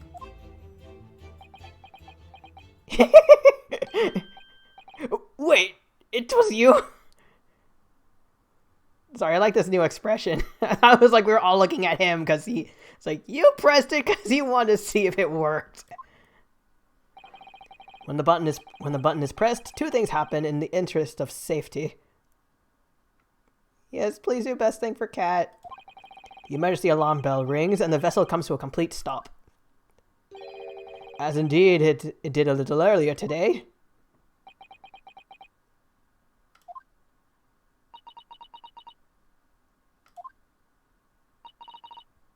Mr. Sholmes. Actually, speaking of, like, I don't know, I feel like having that kind of emergency button available for everyone, like, for everyone in the public. One hand, I can see it helping. Oh, God. Please get Cat help. Sorry, back to the game. Like,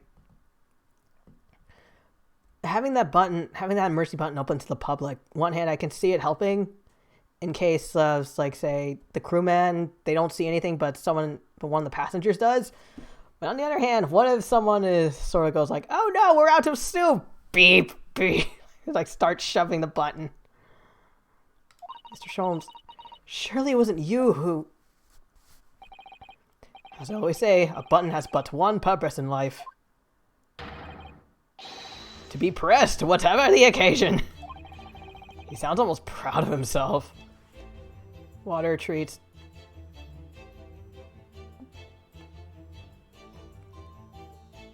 I'm assuming your parent, like, maybe your parents aren't in the same building? Sorry, I might be wrong on that. How dare you mess with ship? Alright, have a good night, Virgil. Please take care of Kitty. I report you to Captain. You are in much trouble now. Now, I'm sure all that can wait later. Let us not overlook the fact that we have now learnt a valuable lesson. When the vessel makes an emergency stop, the bolts on the cabin door slide closed. So, what we must now consider... Actually, pressing the button, all the bolts slide shut. Is that intentional? Like, if something big and dangerous is going on, like, everyone stay inside. So what we must now consider... Yes, it all comes down to one thing now. Last night, after what happened to Mr. Asogi, did this ship make an emergency stop, or did it not? You are idiots. Burdia is a huge ship with many passengers. If we make emergency stop, even in the middle of night, there would be chaos everywhere. Unless someone spiked the punch bowl during dinner. Or the emergency stop bonked everyone on the head. What are your thoughts, Mr. Naruhodo? Well, it's certainly possible that some kind of emergency happened last night. We have evidence to support that idea. Oh yeah, the book! The ship log. Everything went blank. Fascinating. Dude, show us, my good man.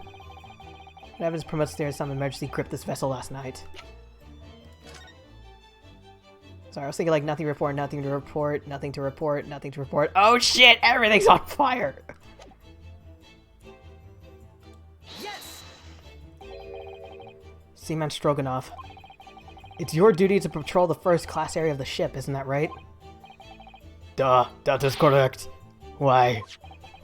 And the ship's log here. This would be where you record the details of your duties? What are you doing with that? That is mine! You rather carelessly left it atop the little makeshift bureau in the passageway over there. But as responsible passengers, we took it into our care with a mind to return it to you later. I left it there on purpose. That is where I put it always. The point is, looking at what you usually record, it's clear that under normal circumstances you write the phrase nothing to report every 30 minutes. But from 2 o'clock last night until first light this morning, there was nothing. Nothing recorded in the log? He's like, oopsie poopsie. That is, duh, because nothing happened. But if nothing happened, you would have normally written nothing to report, wouldn't you? Yee! Indeed so, which tells us that shortly after 2 a.m., something happened here aboard the SS Bordia. Something sufficiently significant to make you forget to fill in the ship's log, in fact. Are you suggesting that the ship really did make an emergency stop in the middle of the night? Stop talking rubbish! If I'm perfectly honest, I find that a little hard to believe myself. Why? Well, because if something as major as an emergency stop really had happened, surely all of us would have noticed. That's very true. Thanks to the emergency stop we experienced earlier, we all know what it feels like now. The ship lurched so violently, and the alarm bell was so loud. I can't imagine that anybody would sleep through that, even if it happened in the dead of night. Well, no, that's a good point.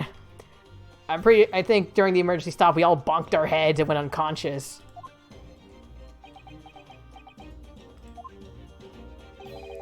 What of the throbbing? Sorry? What do you mean? Your head, man. The throbbing of your head since this morning. We have all suffered with it. Huh? Oh, yes, I have had a headache, you're right. In fact, I haven't been feeling myself since I woke up today. Nor have I. My head has been feeling heavy ever since dawn. Yes, you've all been afflicted, haven't you? Just as I've suspected. He's right, my head's been throbbing today too. And since eating dinner yesterday evening, everything has felt sort of hazy. I can't really remember anything that happened after I climbed back inside the wardrobe. What if Stroganoff was lying about the snake? Like, it's not venomous. Actually, it is, and I put venom in all your food to knock you out cold. And then the first thing I noticed this morning was the throbbing pain in my head. I had already been dragged out of the wardrobe and had those handcuffs put on me by the point. Why didn't I wake up when all that was happening to me? Tell me, Mr. Naruhodo.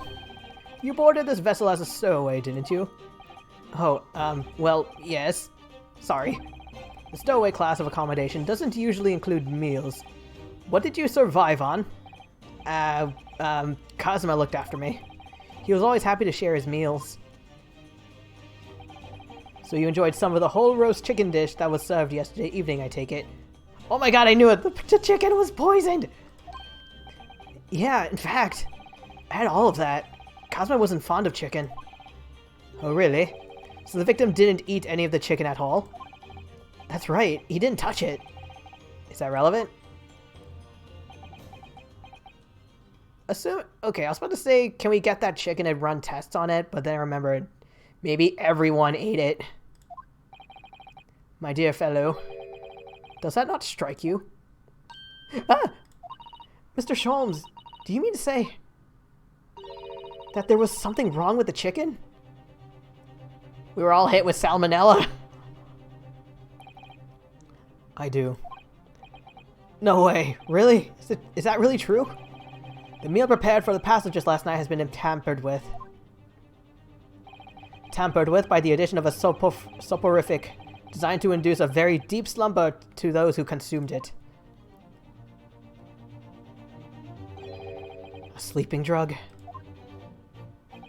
Okay, so Hosonaga's theory of it being an assassin, that's starting to stand. I think that's... Yeah, I think it's 100% that, because if they put a drug in the chicken to make sure everyone fell asleep, they planned this. Do you mean whoever did this laced every meal with a sleeping drug so no one would notice the ship's emergency stop?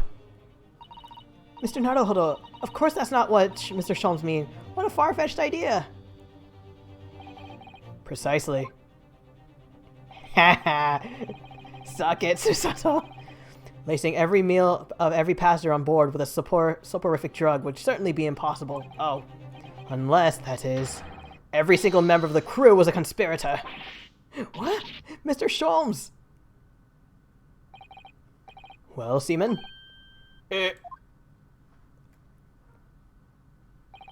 I'm sorry to say that any more deception in this matter will get you nowhere.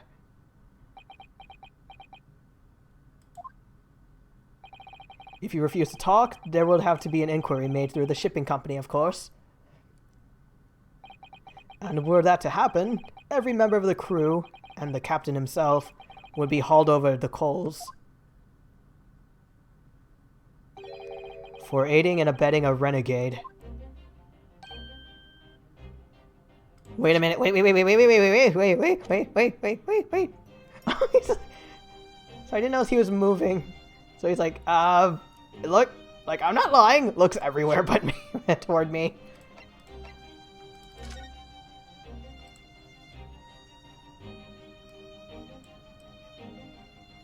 Could he be?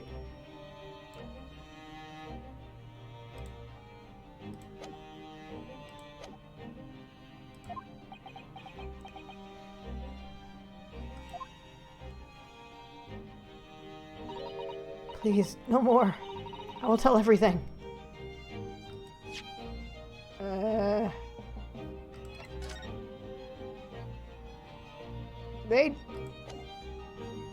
They do have similar...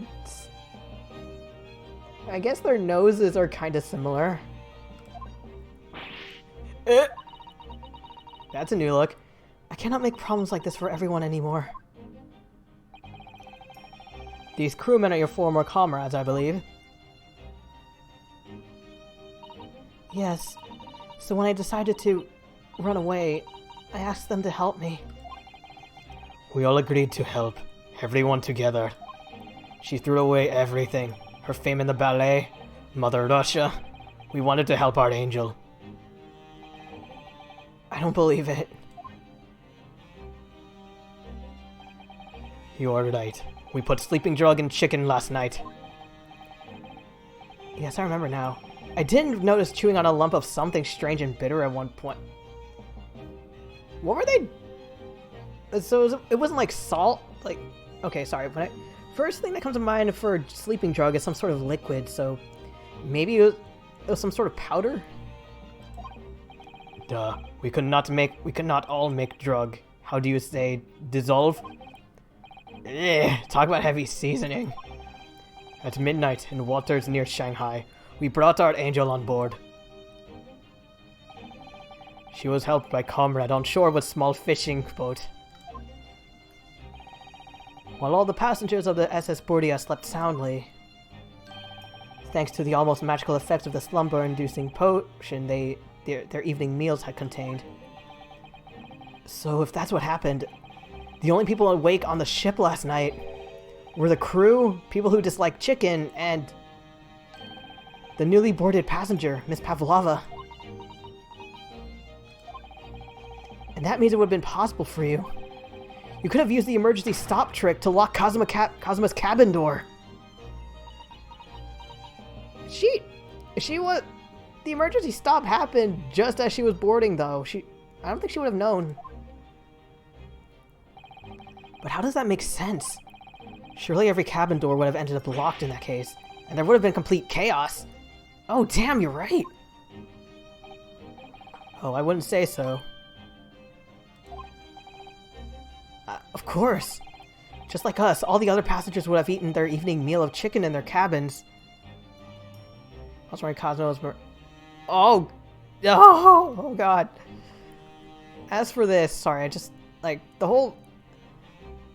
This bit, I wasn't thinking of. I was sort of thinking, like, if everyone woke up to their doors bolted, I was about to say they probably wake up suspicious, like, I didn't leave it like that, or seeing the bookshelves, like, I didn't leave it like that, but this is a much smarter point. After which they would have been overwhelmed by entireness because of the sleeping drug. Quite, and accordingly, all passengers were already in their cabins for the night. Yes! The overwhelming majority of passengers would habitually sleep with their cabin doors bolted anyway.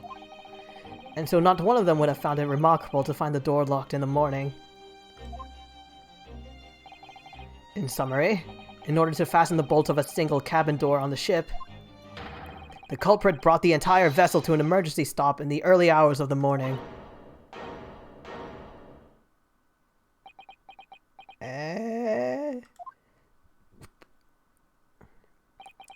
You have talked long time and said many things. What is point? The point is what I said earlier. There was somebody else present on the scene when the victim lost his life last night. Someone who left a message in Russian on the floor in an attempt to incriminate another. Someone who tried desperately to hide the broken fragments of glass that would reveal the culprit's identity. And someone who abused the ship's emergency stop procedure in order to lock a door. All told, a busy night. What? I don't know about any of this. I'm just a little girl. You like to speak with your long English words and explain your clever ideas. But I am sailor, and sailors don't listen to long, boring stories. We don't believe. That's right, sailors believe in things like mermaids. Sailors like me, we trust only what we see with our eyes. A laudable trait. What? I am quite of the same disposition, my good man. Observation to me is everything. Mr. Naruhodo? Yes? Do you hear it? That accusatory cry of guilt on the wind. What accusatory cry of guilt? All I'm hearing is violins!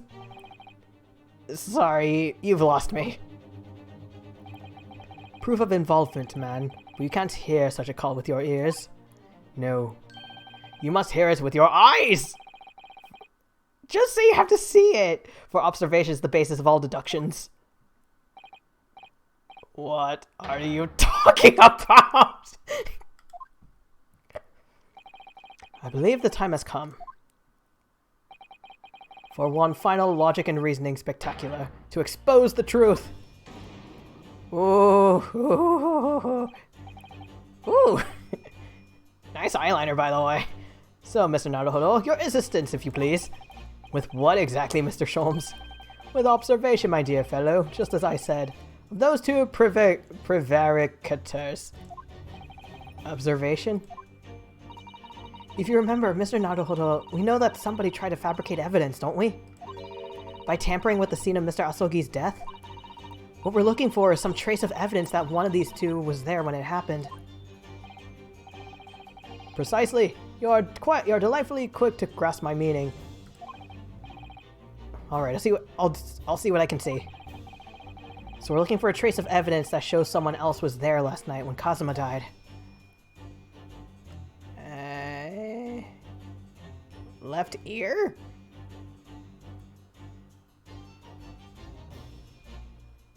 We'll suggest that someone else was there at the scene.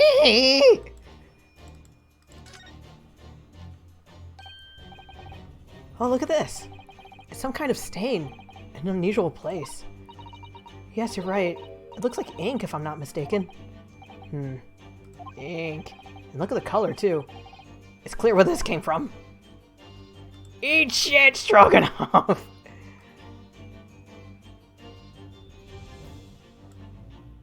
Yes!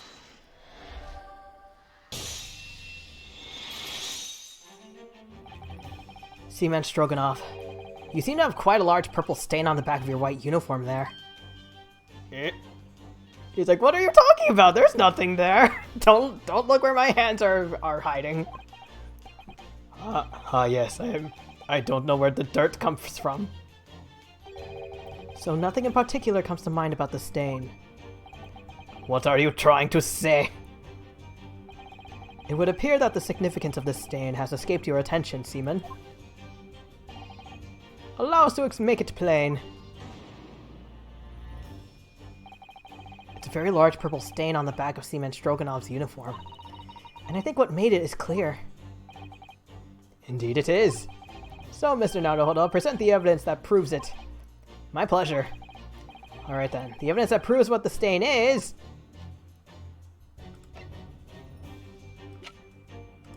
Just want to make sure. Yes!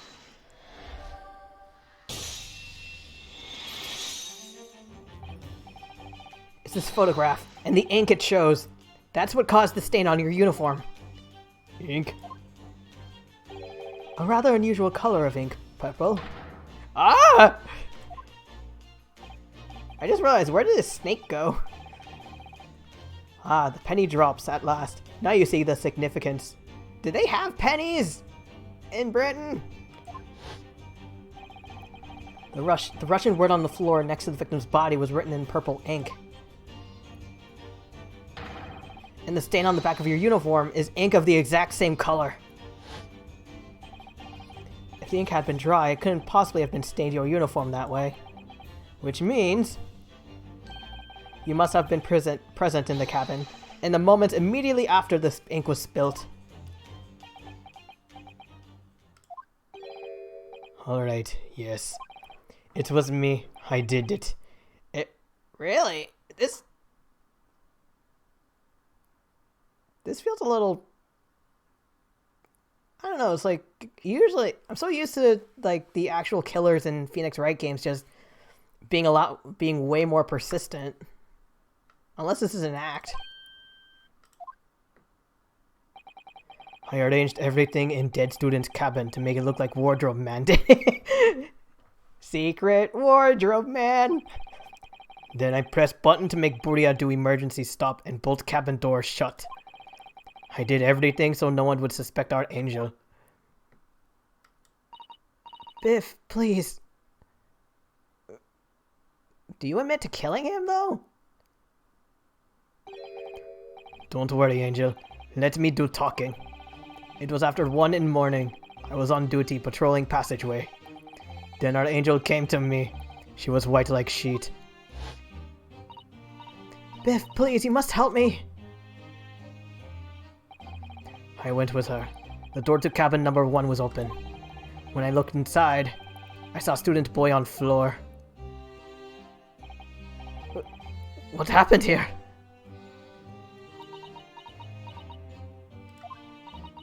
Please, don't tell anyone. Wait, is Biff trying to pin it on her? Or is this the actual truth? My little one, my little furry friend. Everything that happened in cabin is like Angel told you. The kitten escaped through the ventilator into Mr. Asogi's cabin. Then he tripped over it and broke his neck when he fell to the floor? Are you gonna address the Russian written on the floor? Yes, that is right. Oh wait, you already did, never mind. So after the incident when the cat ran away, Miss Pavlova then visited the cabin next to hers?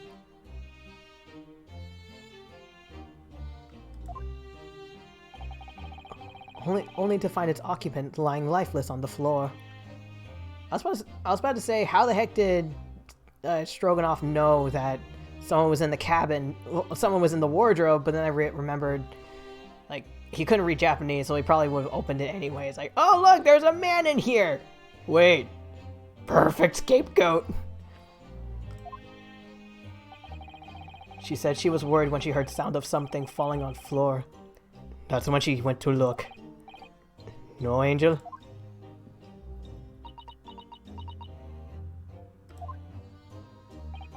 The door was not locked, so she opened to look, and you already know what happened after.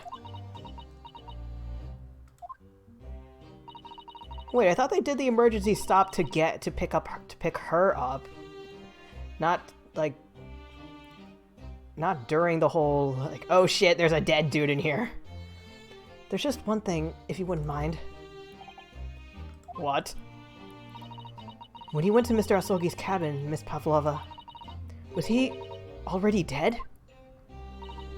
Why? I already told you. When Nina opened door of student's cabin and looked inside, I was asking Miss Pavlova. Well, Miss Pavlova? Is that a yes?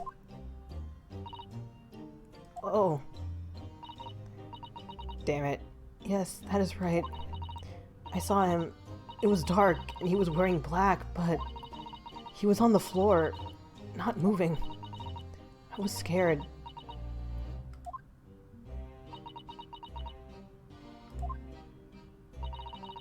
I understand, and I believe you. So is that finally it now? Have we discovered the real truth about Cosmo's death at last? Have we? Ah, something very nearly slipped my mind. Mr. Sholmes? This photograph. Yes, I took this myself, you know. The cause of death was a broken neck. Therefore, the victim died instantly. And the unfortunate incident that precipitated these events, a kitten on which the victim stumbled. However, if those are the facts, there is one particular area in this photograph. The hand?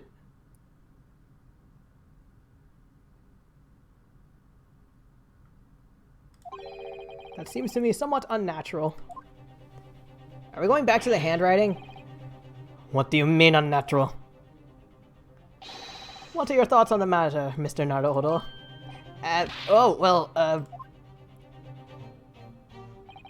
Cosmo tripped and fell and by some terrible stroke of bad luck. Which part of this photograph print does it seems unnatural?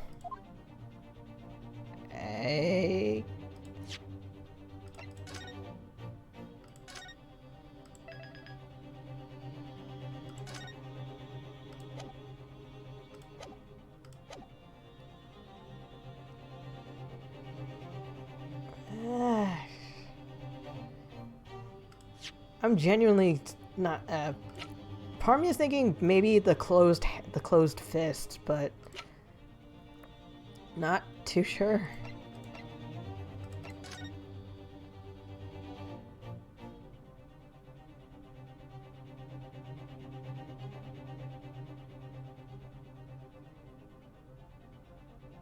Oh yeah. I was about to say, like, I was reading through this and thinking, is it because he fell on his stomach and not on his back?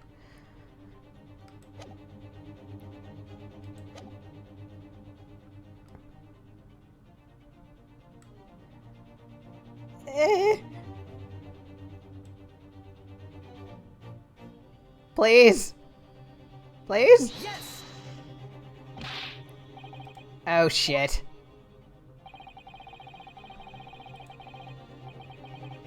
What is your advice, my dear fellow? They were open. No! Equally helpful to use them. I'll try that again. I think it's plain what Mr. Sholmes means by unnatural, isn't it? I'm trying my best!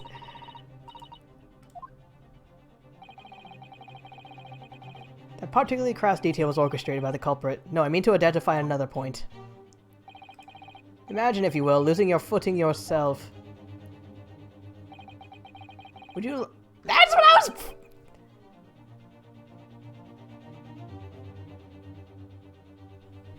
I thought just gesturing to the whole body what I did was proper. Is it the hands? Like, is it the fist?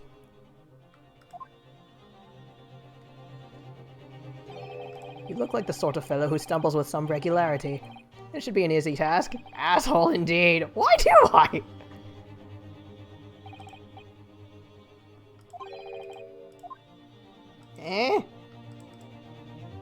Please? Yes! Okay, alright. If he really fell due to an unfortunate accident, then this fist just doesn't seem quite right. The exact same thought occurred to me. You couldn't just tell me! In a fall, one's instinct is to open the palms flat. Yet here we see the victim with his left hand tightly balled into a fist. Almost, you might say. As though he were gripping something.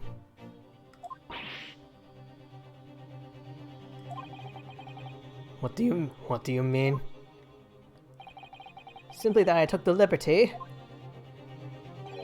of investigating the victim's fist a short while ago. You did? And what, pray, do you imagine I found there, my dear fellow? Evidence? Mr. Sholmes, show us, please. Why, of course, my dear madame. Would I keep you in suspense? Yes, you would!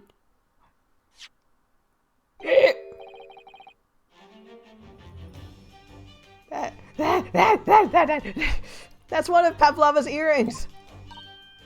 A crescent moon with a little gemstone in the middle. Yes, you're right. A crescent moon. It's very pretty, but what does it tell us?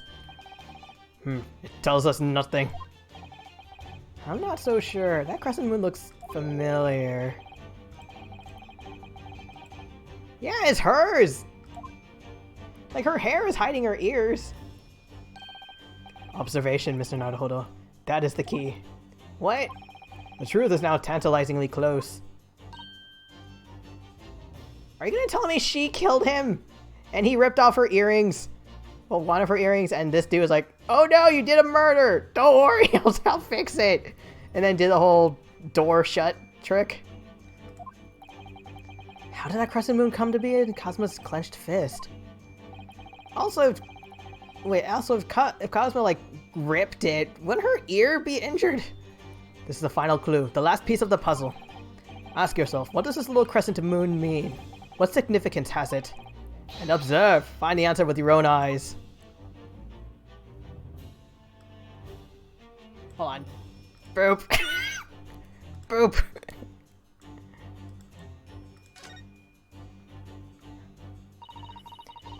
She has such petite ears among that beautiful hair, like little pink shells. Oh, what's that? Oh, what's that? There's something dangling from her ear. Oh, it's one of those fake earrings. Yes, that's an earring. Wait, look! It's a crescent moon! Ah! There can be no doubt now, surely. Okay. Yeah.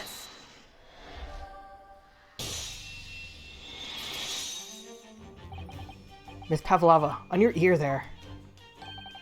I see you have a crescent moon as well. Ah!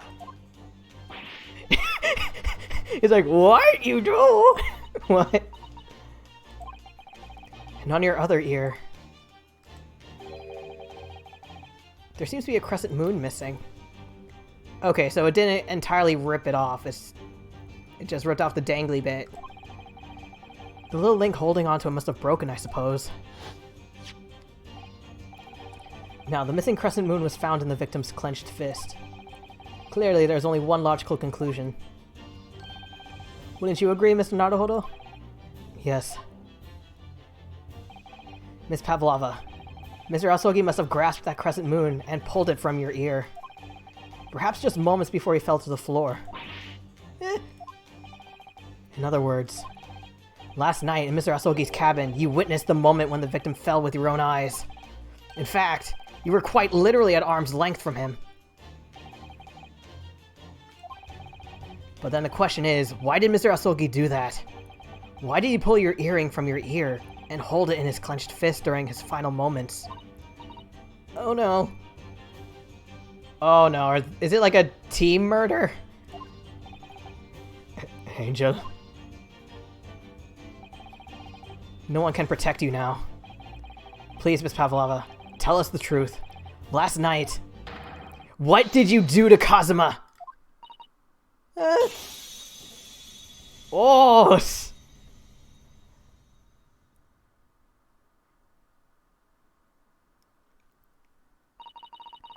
When I think about everything that happened yesterday, it was too much.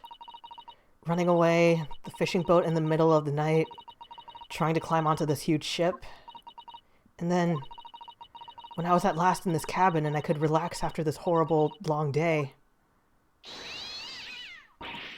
Darka, wait!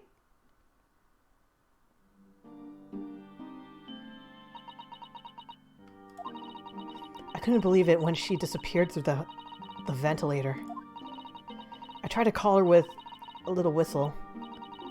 I tried waving her favorite toy, but nothing worked. Darka would not come back.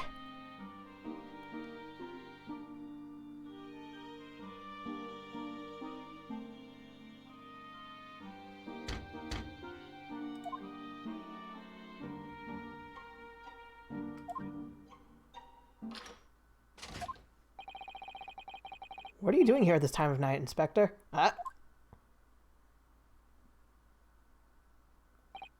Oh. I'm sorry. I thought it was a friend of mine.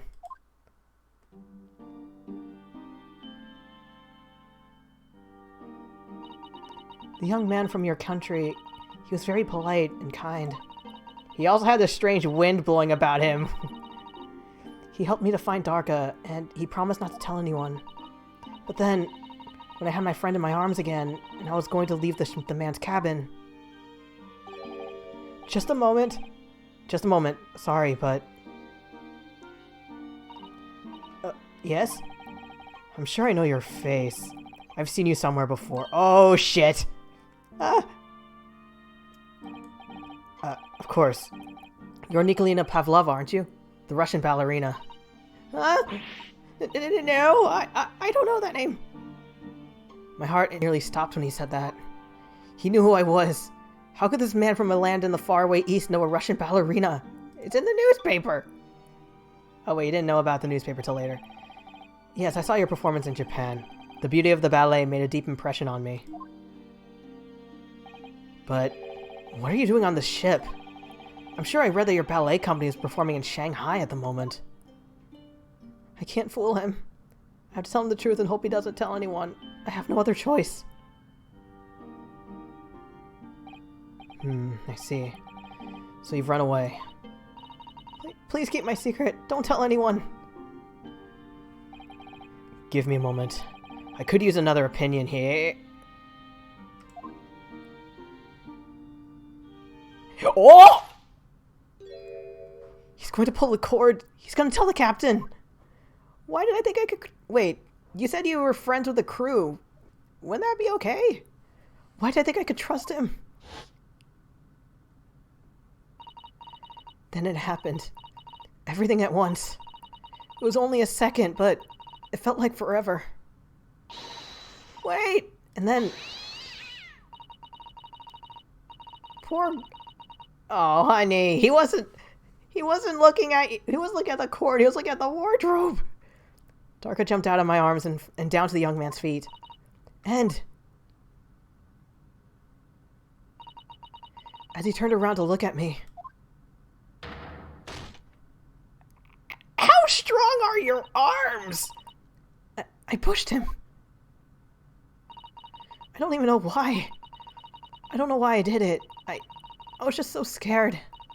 And I had to stop him from telling anyone about me.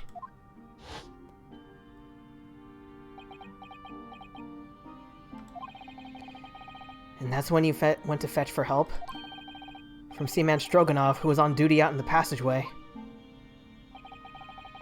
I heard Nina cry out and thud on floor, so I ran to her. She was standing at cabin door, shaking like a leaf. She looked at me and said, "Help me, Biff! If they find out, I will be... Please! I have nowhere to go!" I don't sound like that. I was trying my best. So you decided to help. And that's when you arranged things in Cosmo's cabin to make it look like I did it. So that no one would suspect the passenger in the cabin next door? Yes. I went into cabin and I looked around to make sure there was nothing to show Nina was there. And then I found Stowaway in a wardrobe, still sleeping. Right, that's when he found me. So he worked out a plan to lay the blame on the Stowaway.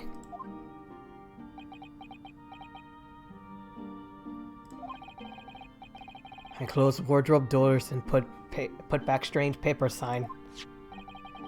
Luckily for me, that's the only reason Susato-san started to believe me when I said I was innocent. I dragged young man's body to a good place and used ink that was spilling to write on floor.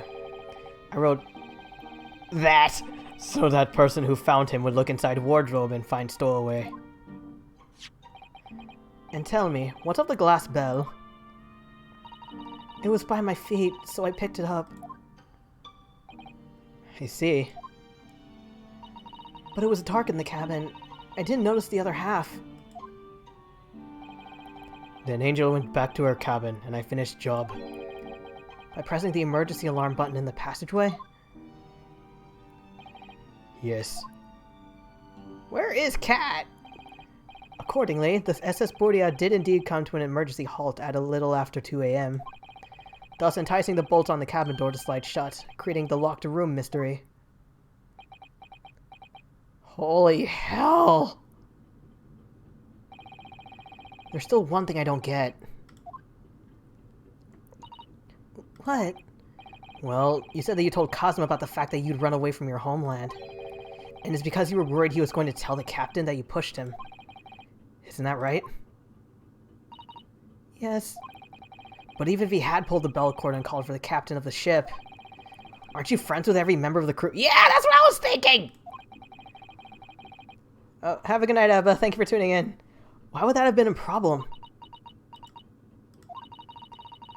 It was what he said first. That made me scared. What he said first? Second opinion, I think. What are you doing here at the time? Oh!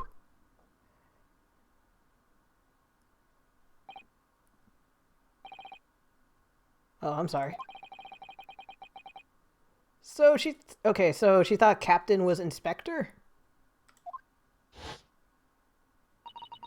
He said an inspector was his friend. Yeah, meaning me, who was supposed to be acting as his bodyguard. I thought if police knew about me, they would arrest me. So before you could pull the bell cord, May I stop you a moment, please, Miss Pavlova?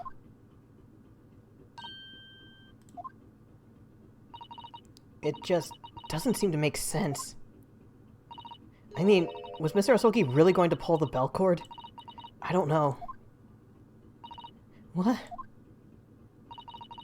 What do you think, Mr. Naruhodo? He wasn't going to pull the cord. He wanted to get my opinion. Well, I'm not Cosmo, so I can't know for certain. But he was a man of his word. If he told you he wouldn't give your secret away, then he wouldn't have done. No, he was walking over to it. He was going to pull the cord. He was going to make them send me back. Well, Mr. Naruhodo, the day's work is not yet done, it seems. There is one more deduction to make. Wait, another one? He was going to the wardrobe because he wanted to go like, hey, Ryunosuke, can I get your opinion? What action was the victim really about to take at that moment?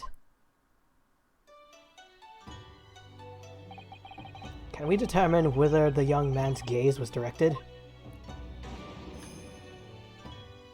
Is this his theme music? First, consider the victim's location within his cabin. That's easy. I remember every detail of that room.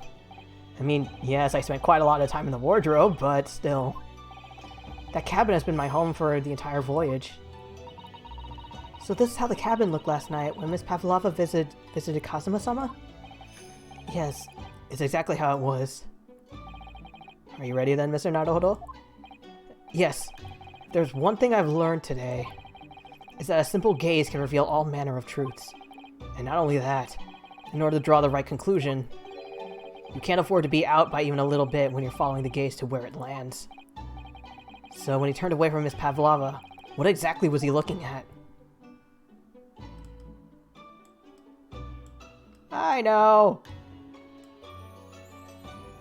Take that!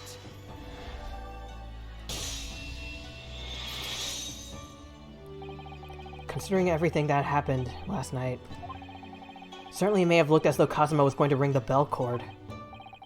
Yes, however... What is directly beside the bell cord? The wardrobe. The wardrobe? And more importantly, what was inside the wardrobe? The man's great friend, sleeping soundly. Miss Pavlova, please, think back very carefully.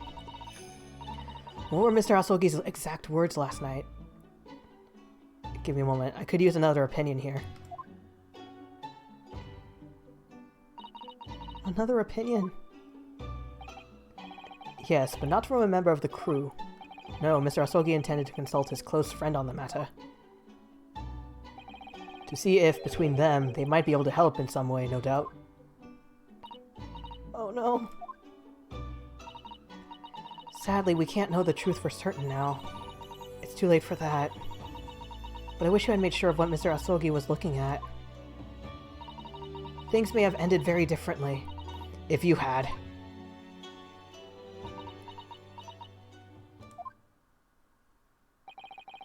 Miss Pavlova. I want to thank you for finally admitting the truth. But unfortunately, the truth is, a man lost his life because of what you did. And that will never change. I hope you'll never forget that. I'm sorry. Really. I'm so sorry. What have I done?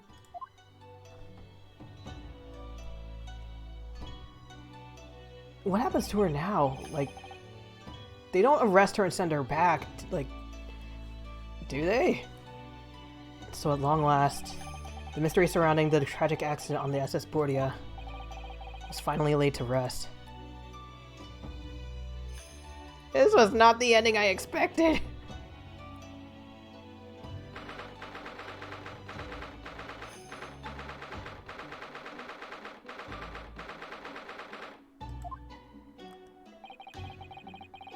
Belly button. Sorry. What'll happen to Miss Pavlova now, then? Once you reach Great Britain, she'll be handed over to the British police at Scotland Yard. What about the fact that she ran away from Russia? Won't the Russians try to repatriate her? Apparently the English detective can speak to the immigration office and sort all that out. Oh, that's good. Mr. Schultz can do that? So she won't be going back to Russia, then? No. I don't think so. Good! Even if she wanted to return in the future, I doubt she would be able to. She ran away, so now she's in exile for life. I'm sorry. Seaman Stroganoff? I wanted to help our angel, no matter what. But I didn't think about you. About how you lost good friend. I will go with Nina.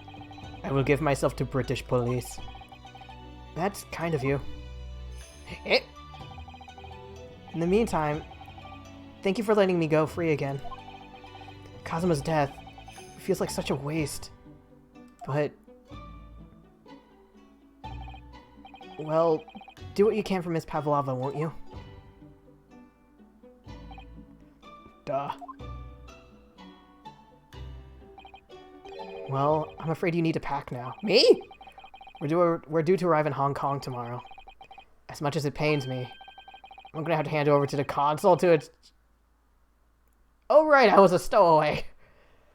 Unless they do a, unless they pull a, you know, this kid, his name is, he's actually Kazuma. He's not Ryunosuke Naruhodo. Like, forget that. Yes. I did stow away after all. I couldn't really expect any different. So, you should get back to your cabin now. Do I have to sleep in the wardrobe again? It looks like my study tour to Great Britain is over before it even begun. To think that only days ago, Kazuma and I were laughing together about how we tear up the streets of London. That seems like a distant memory now.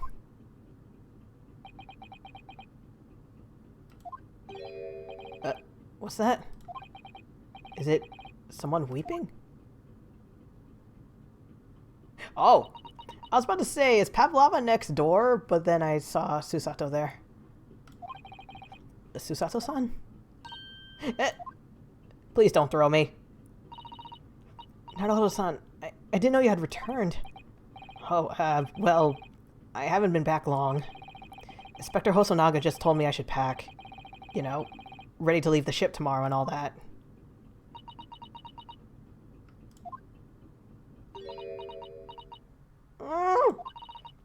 I still can't believe this has happened. I can't believe someone's life can be over just like that. Susato-san.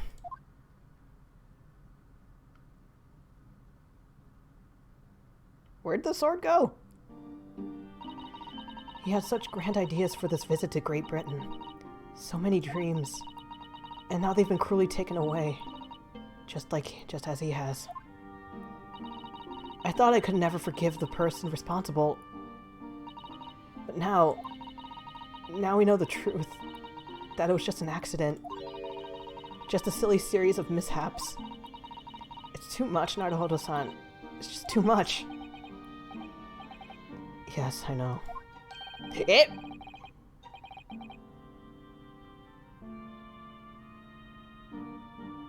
Sholmes, is that you? Oh. Inspector. My duty was to see Asogi-san safely to Great Britain. But I failed. And caused his two closest friends great pain and suffering as a result. I've let everyone down. And I will do anything to make up for my terrible blunder. Nobody blames you, Inspector. And I'm free again now, at least. Damn it! Surprise, Mr. Naruhodo!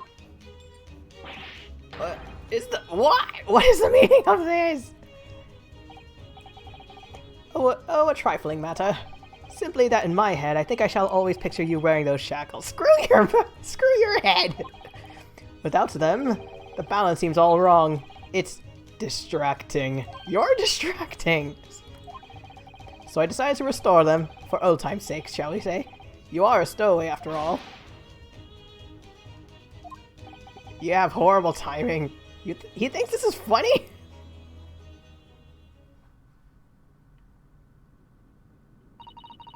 Mr. Sholmes. We do appreciate all your assistance. I'd like to thank you from the bottom of my heart. Not at all, not at all. And though it's a little late, may I offer my sincere condolences? The loss of your companion is truly heartrending. I hope that you will be able to fulfill some of his aspirations in his honor. I'm afraid that won't be possible. We shall be disembarking at the next port, in Hong Kong. We have to return to Japan and make a full report about everything that's happened. What? Wait! It's just me that has to go back, isn't it? I mean, I was the stowaway! Oh no, all three of us have to go? The terms of the study tour were negotiated by the Department of Justice in both Great Britain and Japan. It was to be one lawyer and one assistant. Was to be?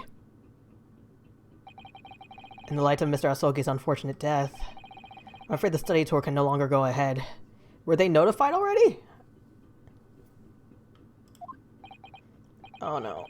I don't care for me, but... Poor Susato. My dear fellows, the majority of problems have an extremely simple solution, you know. All you require is one lawyer, and the study tour can continue, surely. Are you gonna suggest... Oh my god, you're suggesting what I suggested earlier? But there's no one else with the necessary qualifications, Mr. Sholmes. We know of no other lawyer. Qualifications, you say? Any qualifications obtained in your country will be of little value in Great Britain, I'm afraid. Oh, but anyway, the voyage to London still promises a good month of time. Ample opportunity, I would say, to find yourselves another suitable lawyer. Yes. Are we gonna pull a I'm Kazuma now? Mrs. Sato? Yes? Do you think perhaps I might be able to do it? Huh? But you're not a lawyer, Mr. Naruhodo. Oh, unless... Are you studying law? No, I'm not, but... I'm sorry. In that case, I don't think there's even a chance it could work. I forget, what was Naruhodo studying? But as I said, there's still more than a month before we reach England's shores. Isn't that right, Mr. Naruhodo? Yes, I have a month in which to study. To learn what I must become a great lawyer in Britain. Now I think about it, maybe Cosmo brought along all of his lawyer books. Mr. Naruhodo, that's ridiculous. Are you seriously suggesting anybody can learn all of that in just 40 days? I don't think a month is 40 days, but you do you. There's only one way to find out. No sleep, no food, no showers, only study. I would work my fingers to the bone, Inspector, every single day. Will you let me try? And if by the time we reach Great Britain I haven't learned enough to be recognized as a lawyer, I'll take whatever punishment is deemed appropriate. But why put yourself in such a difficult position? Kazuma! Yeah.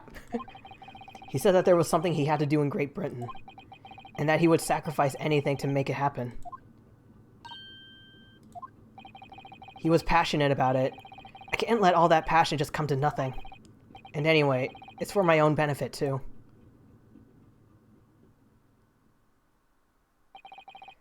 I will become a lawyer. I have to. What do you say, Mrs. Sato? Is she gonna throw me? Oh yay, she's happy! I think it's a wonderful idea. Thank you. So, what does our bespectacled inspector friend say? Are you serious? One lawyer and one assistant. The numbers are indisputable. No, it's madness! Yet fascinating, wouldn't you agree? Fascinating. Duty and rules are the dull routine of existence that we all abhor. Give us interest, give us fascination, give us action, passion, rage! Speak for yourself. Besides, qualifications are no measure of a man. What matters is his character, no? And you've witnessed ample evidence of this man's exemplary character today with your own eyes. From the early hours of this morning until the very moment now. Despite contending with the passing of his closest companion, and despite the accusations of guilt, this man has shown resourcefulness, intelligence, and above all, courage. Words.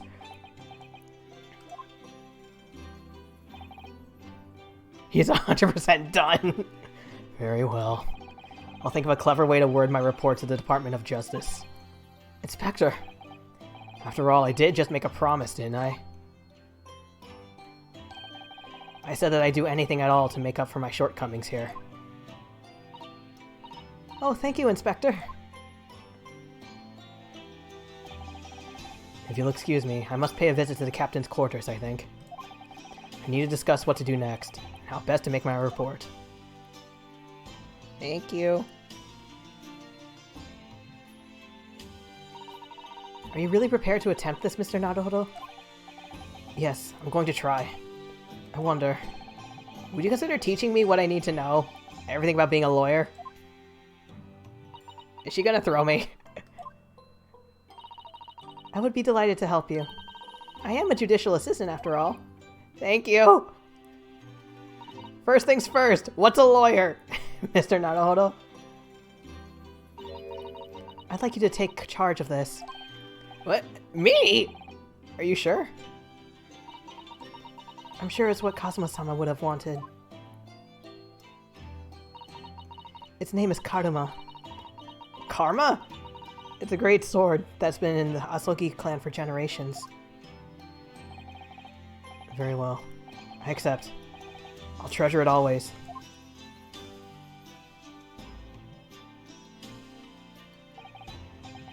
So then, Mrs. Sato, it seems we'll be working together for some time to come yet. It will be an honor, Mr. Naruhodo. And for the next 40 days, I shan't grant you a single minute of freedom. We shall fill every spare moment with study. No food, no drinks, no showers. Yes, that's exactly what I need.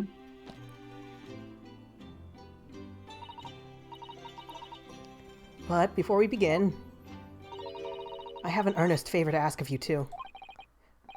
Good. What is it?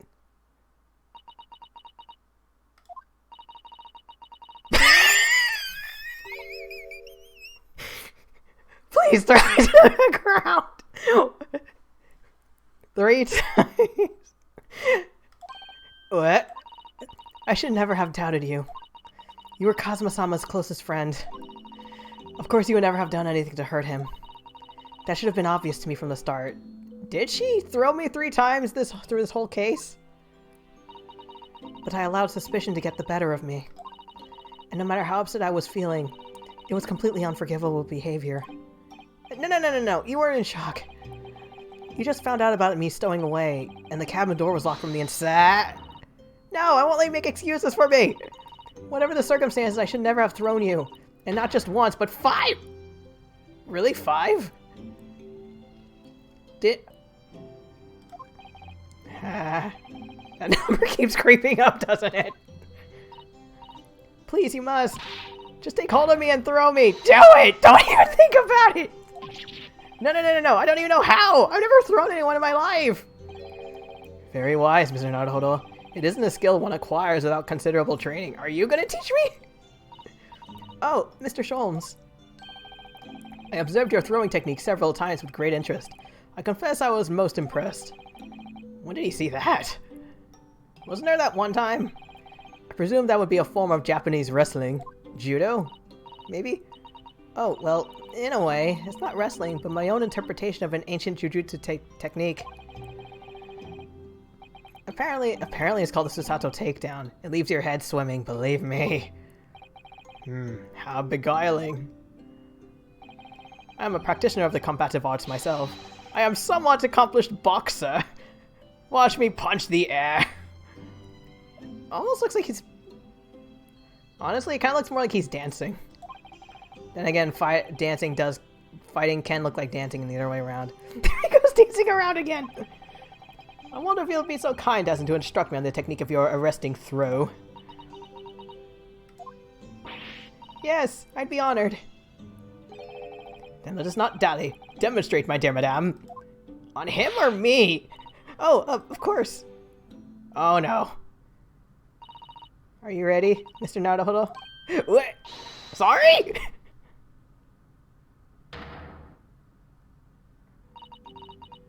As you can see, you throw from the abdomen. Throw him, not me! Oh yes, arresting indeed. And that's why you term the Susato Takedown, isn't it? Actually, no. That was a Susato Squash! What?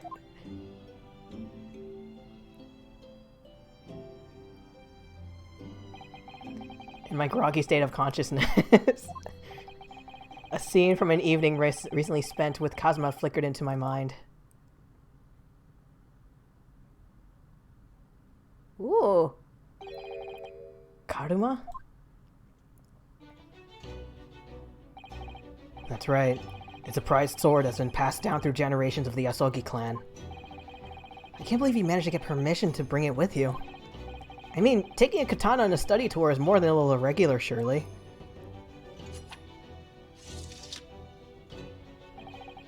A Japanese man's sword is his soul, Ryunosuke. I can't be parted from my katana. Karuma guides me. I truly believe that. So its name compels its wielder to slice evil in two? Not that you would need much compelling on that subject. There's something very important that I have to do in Great Britain, and I'll sacrifice anything to make it happen. I'd appreciate you seeing it through with me. Of course I will. Whatever it is, I'll see it through to the end with you. I knew you wouldn't let me down.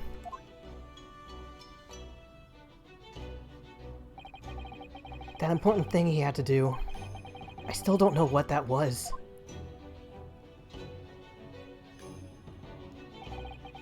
But I'm going to see the place for myself and work it out. In Great Britain's capital, London.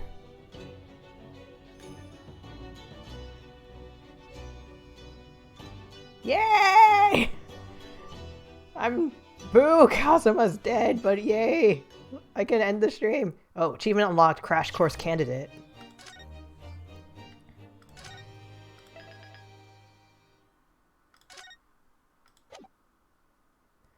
Runaway room. Anyway, I'm going to call it a night from here. Thank you very much for watching. Special thanks to Virgil Everywhere and Episketch for tuning in. I really hope Virgil's cat does all right. I should be back on Tuesday with... I'm probably going to go with Subnautica. Until then, please stay hydrated, stay safe, stay healthy, and according to the weather in your area, please dress accordingly. Thanks again for watching, and I'll see y'all next time. Love all y'all. Bye-bye.